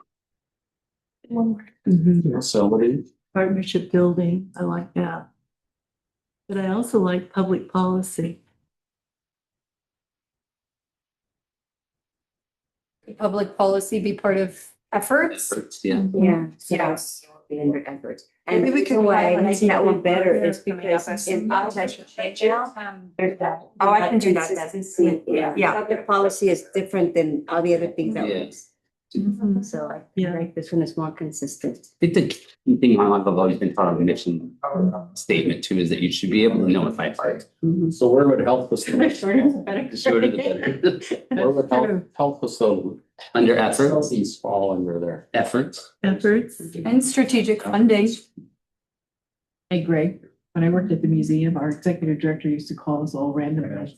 I should say that. He was going to take it for a phone, participate in something. But even, Yeah. but even on the facilities, Christine, could fit under partnership building. If we're partnering with other healthcare providers to build facilities. What about the second one, though? That one, the second one for me, kind of. It's more of what we do.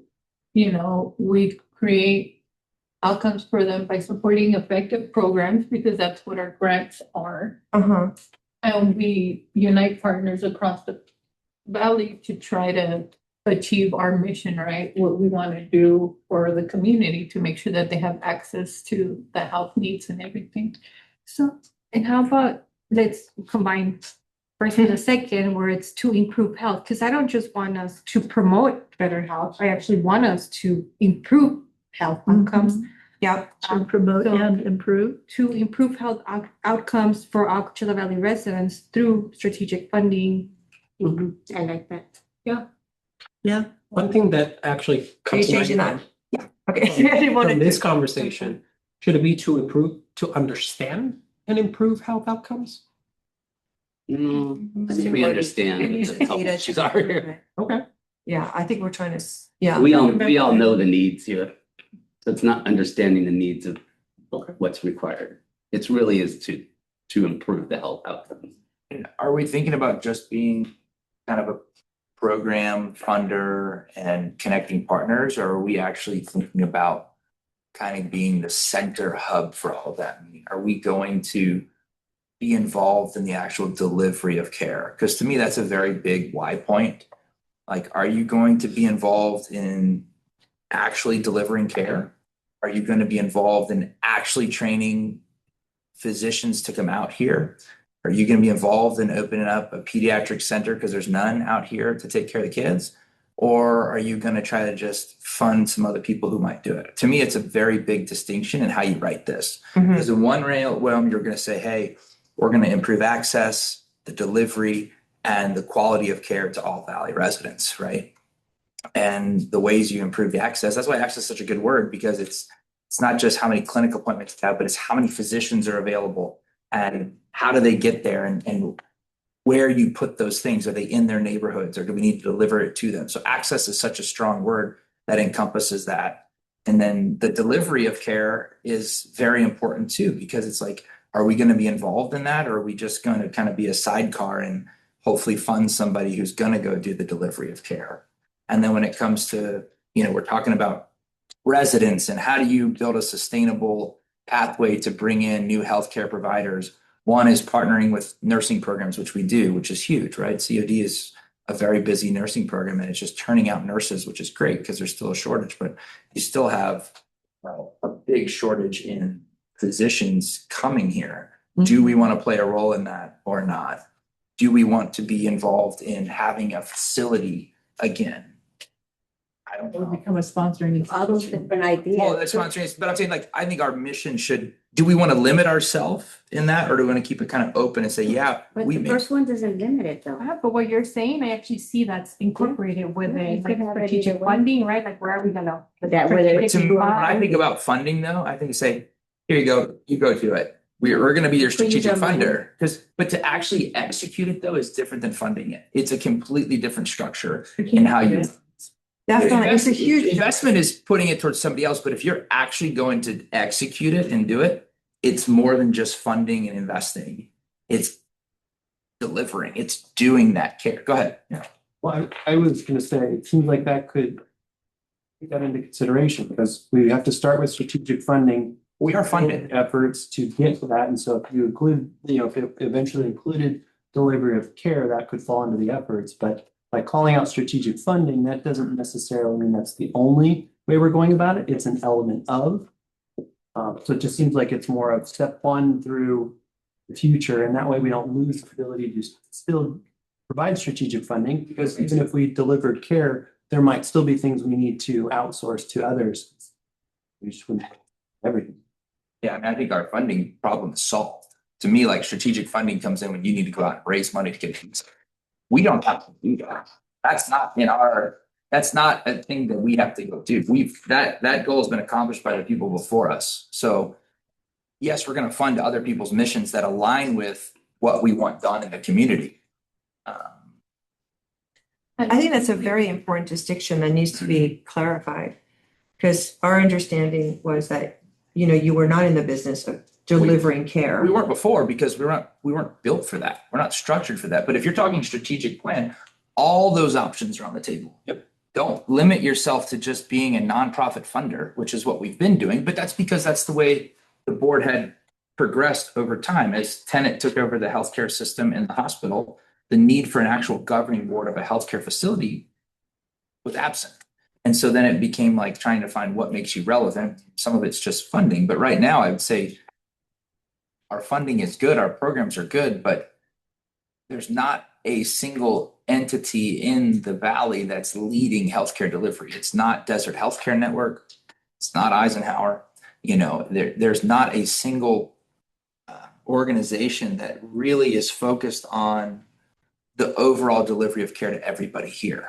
I mean, What about strategic resource allocation? It's too long, that fits. We gotta get. Just- it's good if you think it fits. All right. It fits. As Could, and long as however it fits, I just want to make sure that we're strategic not funding limiting. Could be whether we do it ourselves or whether we fund somebody else. And then the partnership aspect comes into that. Partnership building too also gets to your point down about Correct. partnering like with COD and all that. One thing though is I do like the word access. And I think you can just throw it in like to improve health access and outcomes for all Coachella Valley residents. That's perfect. I like that too. Okay. Just a note, access doesn't always equate to use. And you can provide services across the board and increase access. It doesn't mean that people will use those services. And the use of the services is what leads to the improvement of the health outcomes, along with quality and so on and so forth. So my only caution with using access is that the access and use needs to be there, because that's what gets us to the improvement of health outcomes. Yeah, I would challenge that. I would say if you're providing the appropriate access, the use becomes extremely high. If you're making the access. So I would challenge that because there are multiple settings where, for example, we've offered mobile units and it's high quality access, but if the folks don't trust the people that are offering the units, or they don't have deep connection to the providers that are a part of that healthcare system, then they won't use it. There's a lot of barriers and factors that come into use, but I don't always, I know for a fact that access doesn't equate to use. We don't necessarily drive use. We can't make you feel comfortable with it. We can provide people that speak your language and are in your community that are, we have a large immigrant population and we go to the farms where they work. Like at some point, the use becomes a personal responsibility and not our responsibility. To improve health access and outcomes for all Coachella Valley residents through strategic funding, partnership building, and strategies that create a healthier, more resilient Coachella Valley. Use I like strategic that. and I strategy like twice, that doesn't work for me. Like what you said, Greg. Summarized it. Hopefully somebody wrote it down. Yeah, he Yeah, added put the it word in. access to there. that. And that's Is what, it in the, where is it at? the first With one. the green part. Oh. The green part. So Alejandro, can you just add, like, remind us what you would add after that? So everybody's happy with to improve health access and outcomes for all Coachella Valley residents through strategic funding, partnership building. And then use strategies that create a healthier, more resilient Coachella Valley. The last section of The last section of the third one. Okay. Like kind We don't include Coachella Valley again. So if we take away strategic funding and maybe just make it funding so that we don't use strategy twice. I don't mind using strategy. Wait, it's improve. We don't need to say community outcomes again because it's already set it up there. So through strategic funding, partnership building. Just do those two through strategic funding and partnership building. Yeah. You don't have to keep going on. Right, that You works. can just put an and then, And then take out efforts that improve it. yeah, and just see how that reads. And if you want to put a third thing in there, you can, but we don't need to force it. the only thing is I kind of, Yeah. no, I don't use Coachella Valley twice though. What was What it? did you like, Greg? I like the word resilient though. Resilient. So do we want to create a resilient,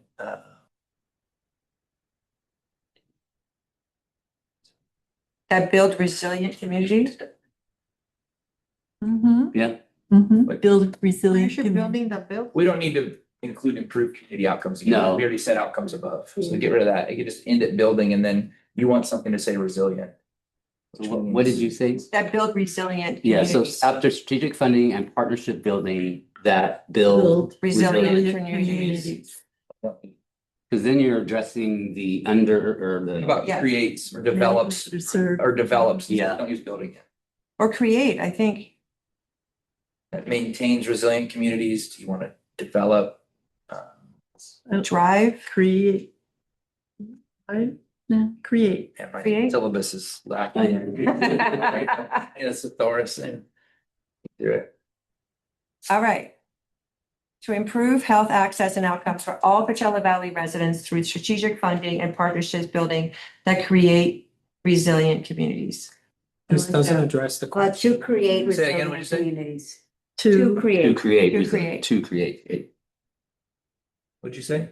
to create. So this doesn't address the question of whether, I think it's an important question, whether we are funders or other organizations to execute on these things, or Did you whether want we chair see, down to the end?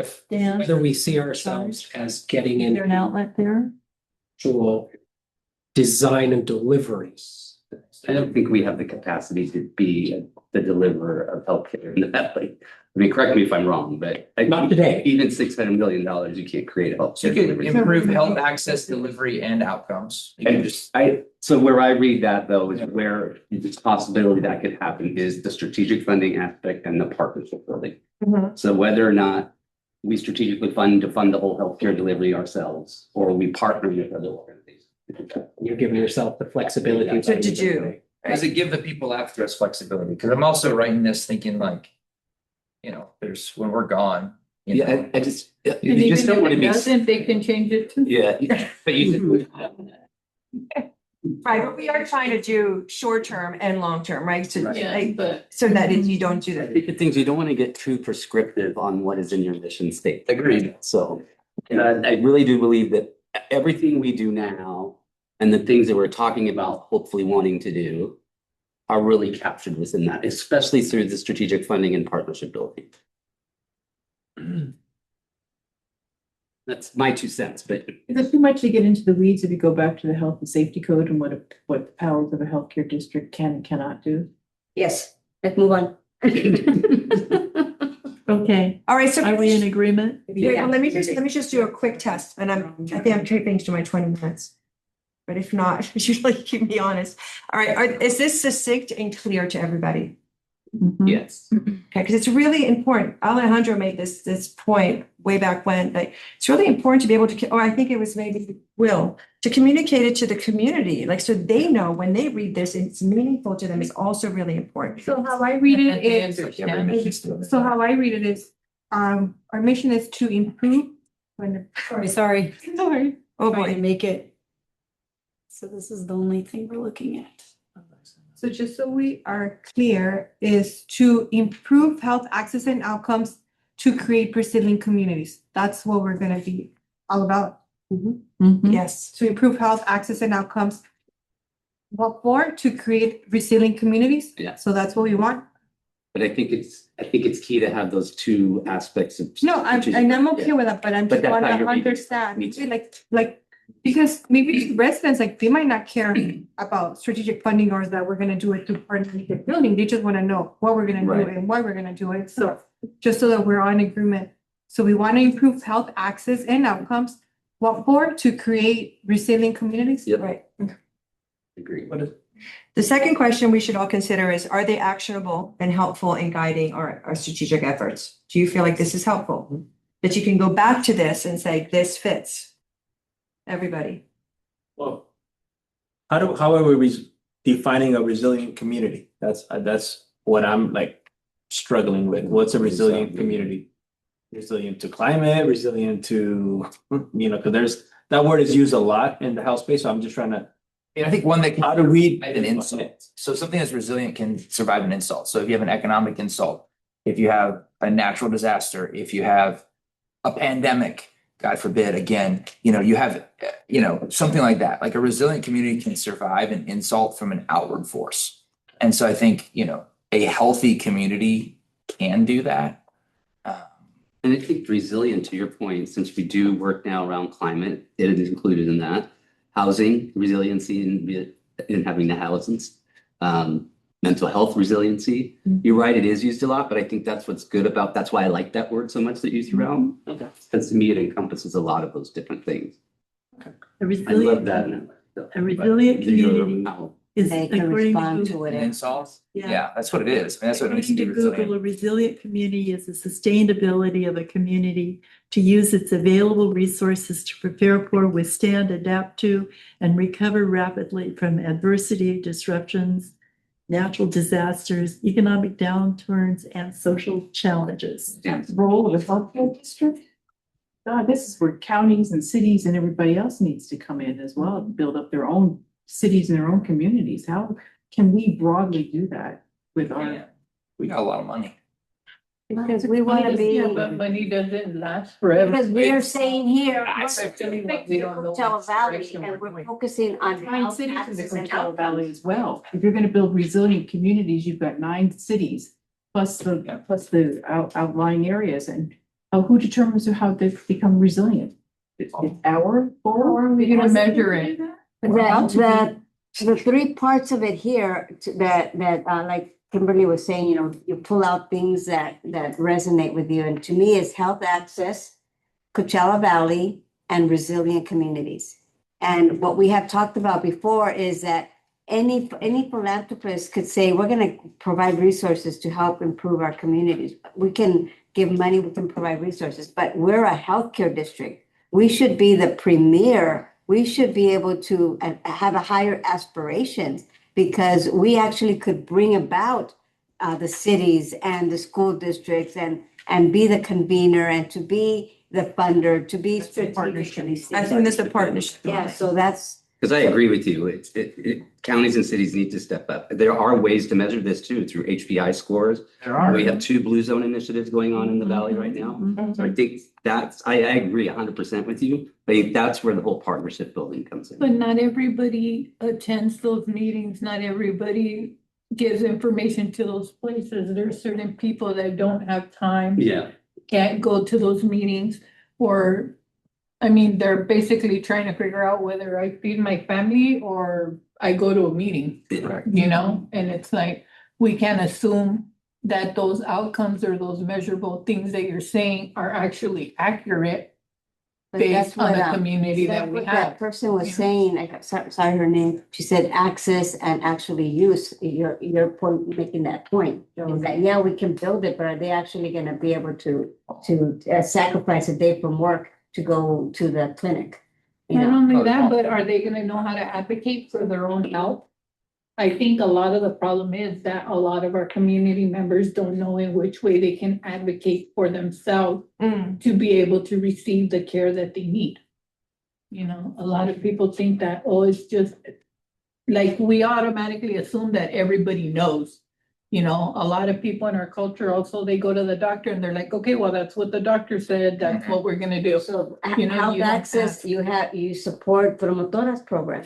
Health access is you are investing in residents that are going to be culturally competent. You're investing in urgent care centers that are providing non-traditional business hours. So I think that's what we're trying to do, is to, to improve the access, to make it more possible for residents to actually have more places.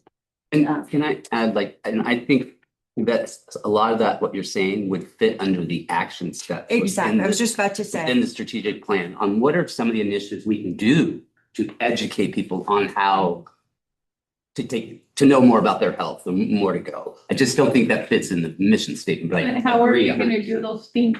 By creating partnerships, right? Right. With with the people. So where does that, I mean, maybe I'm just dumb and I don't understand, You're not but dumb. where does that say in the first part? It's in That the we're partnership building. And that will be definitely captured in the initiatives. You know, if you look back to the pyramid, we're still at this top 2.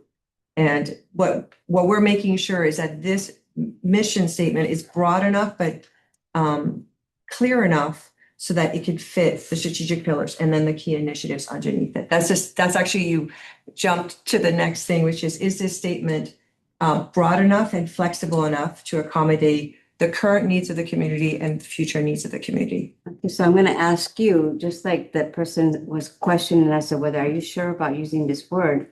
You're the experts on creating vision and mission statements, and we're the experts of our community. Yeah. So is this okay? Well, so so again, it's like we co-design, we don't tell you what to do because you are the experts.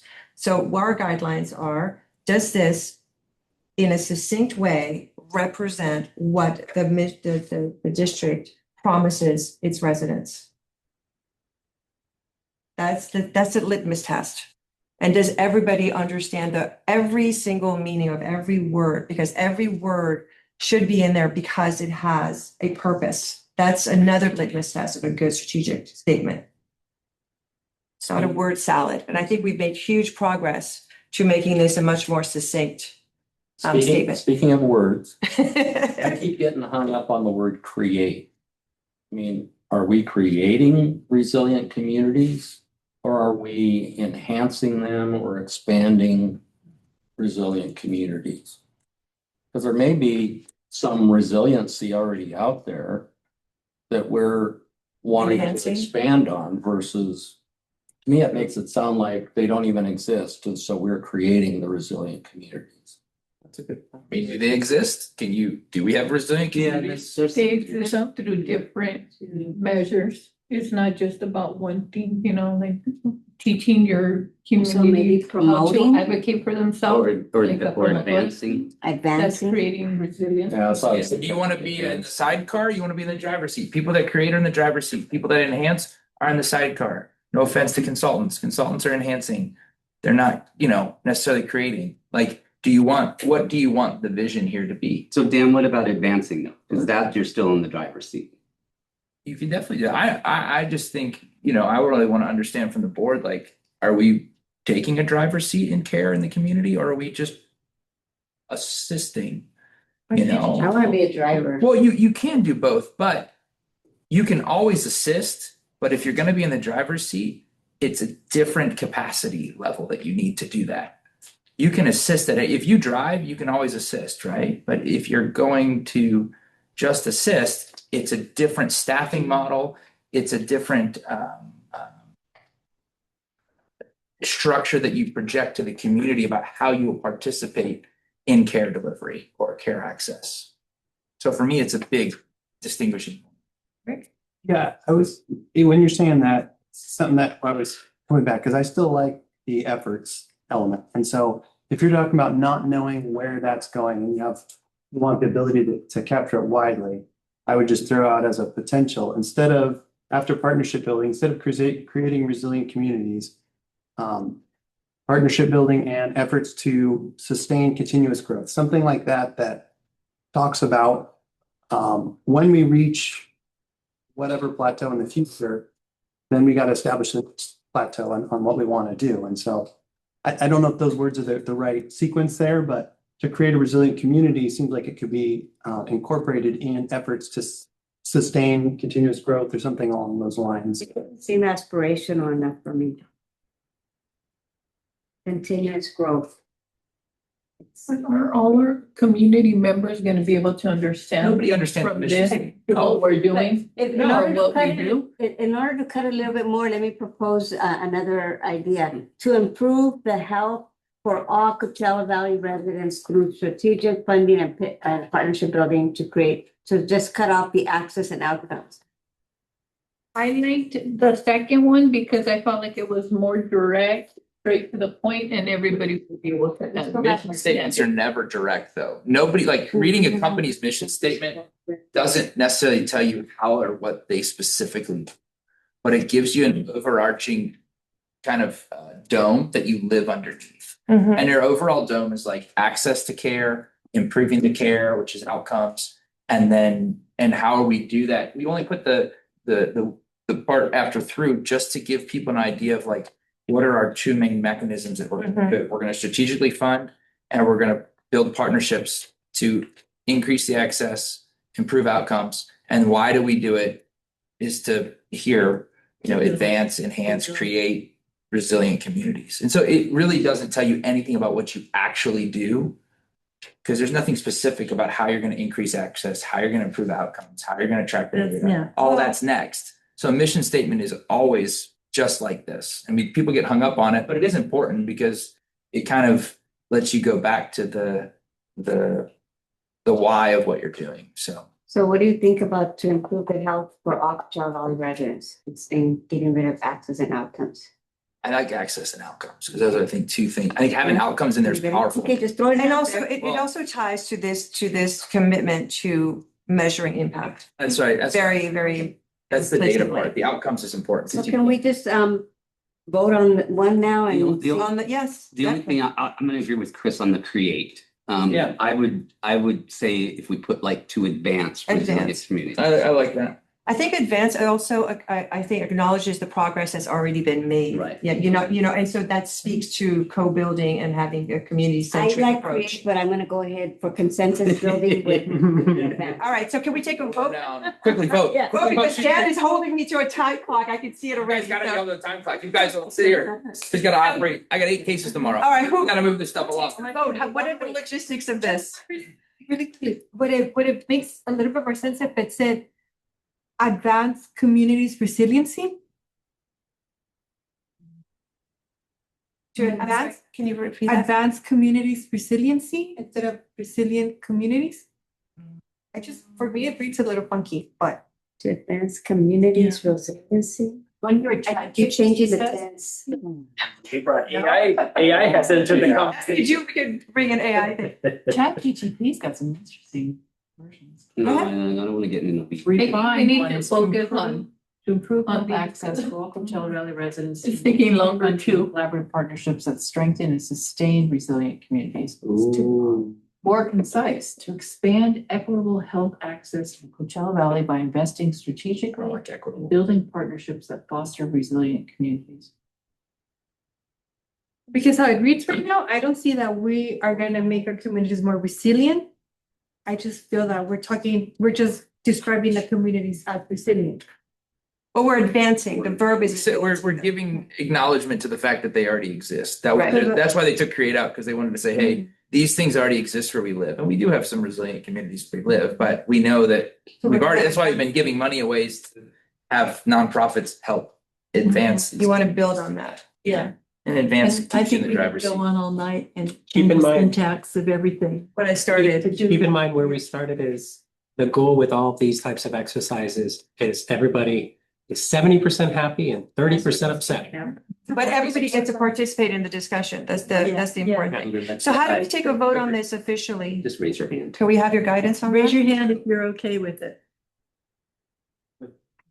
We can always change it. It's not put in stone. But staff? Sarah, raise your hands if you're okay with it.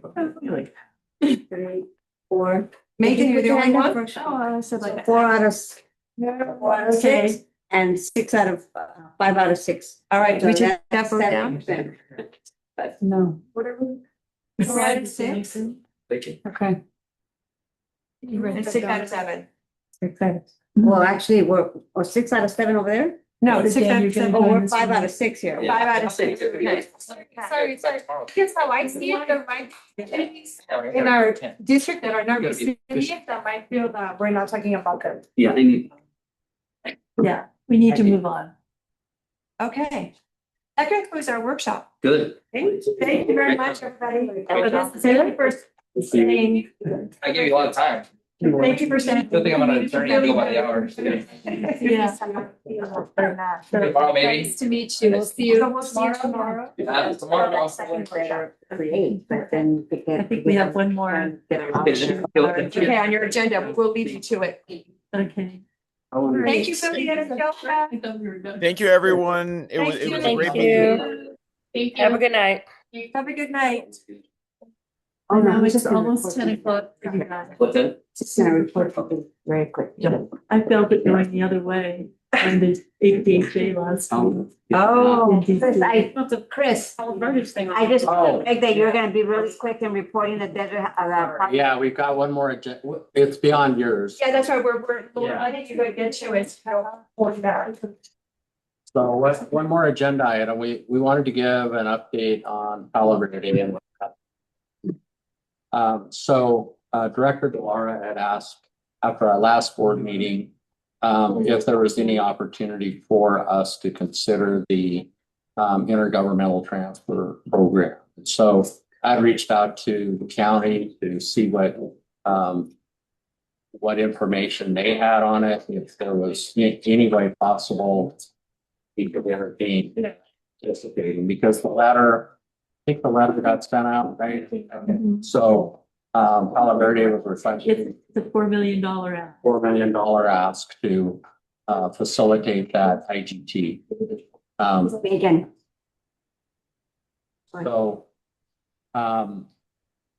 So we met with Michelle DeArmond a couple of times, and we had asked even could we provide the resources from a request from the county to the county and haven't worked somehow that way. Because it's a very uncomfortable situation to consider providing the resources directly to Palo Verde healthcare districts, especially with the functioning, board and there's a lot of requirements with that and oversight that I've learned through Jeff, and he can give his legal opinion a little bit more later, but I was learning that the CEO of the organization has to do a lot of signing off on and ensuring that those funds are used accordingly, et cetera, which I'm not excited about that, knowing the, but there's legal issues with, you know, using those resources in another district, which we're all pretty much aware of. We did learn from the county that that they're not much in favor of either even putting forth funds, even if they had them to do. So it was kind of looking more like a roadblock where, you know, we researched it, but we feel like it's not something that we can come to the board recommending doing in any way. Director Delara, do you have any additional comments? And then I'd like to ask Jeff to give his. Just appreciate the fact that we asked the questions, that we were very open to the idea to bring something back to this board to consider. And it was very obvious to me and to Chris from the two conversations that we had with the REHS management team that that was not going to work, that there's just too many problems here. And it was just not a matter of the fact that the clock is ticking and it's going to happen next week, but there's other issues that go far beyond that. And is the bankruptcy part of those issues? Other things. There's a bunch of things. Just a whole bunch of things. Yeah, and whether we could even do it, good point, whether we could even do it with the bankruptcy in place. So Jeff, would you like all comments, please? Yeah, that's fine. I'm sorry I'm not there tonight because I know that Alejandro would like to give me a hard time about the Dodgers winning the World Series, and I'm sorry I'm not there for you to beat up on me. But I obviously you all know, but there's a legal concern with using public funds to directly support a hospital located so far outside our district. I mean boundaries. The primary legal purpose of the use of district funds is to support healthcare programs and services for its own residents. So the IGT process is it's very transparent and specific that funds from the district would be going to benefit a hospital, in the valley. Having said that. I mean, there's cases of examples where grand juries have investigated healthcare districts that use public funds to support healthcare facilities outside their boundaries. But I won't go to that. But I certainly think we should continue to work with the county, and to the extent we need county council involvement, but just to see what types of financial support or options really we've got to support the Palo Verde healthcare district over there. So I think we should continue our efforts. But at this point, I think we just sort of, as was said, it's very complicated with the bankruptcy and all of this, what we really can or can't do without their approval. So, I mean, it sounds like the county's sort of taking a step back a little bit and looking at this. And so, we're certainly open to see if there's any options we have. One question I wanted to ask is, does it make sense for us to respond to that letter since we No, I don't a recipient? I would just ignore Because it was addressed to so many entities, I wouldn't respond. So I think that, in my opinion, is the board member, but I don't want to speak. I agree, Greg. I think you're right. Thank you. Do we have a next step? I think just to continue, Continue conversation with the county. We're invited to participate and we accept the invitation. Yeah, and Letty is our representative. Okay. Yeah, because County's not gonna bail them out, trust me. Yeah, because the working group, hasn't even been scheduled for another meeting yet. So it's not like there's any significant options or alternatives presently to consider. Okay. And the Board of Supervisors didn't even address it with their meeting today. So. Really? Okay. Any more discussion? Motion to adjourn? Second? Tuesday? Adjourned. Tuesday? Tomorrow? Tomorrow. Oh, tomorrow. Thank you. I was thinking tomorrow. Space. Tomorrow. Place. I'm calling you.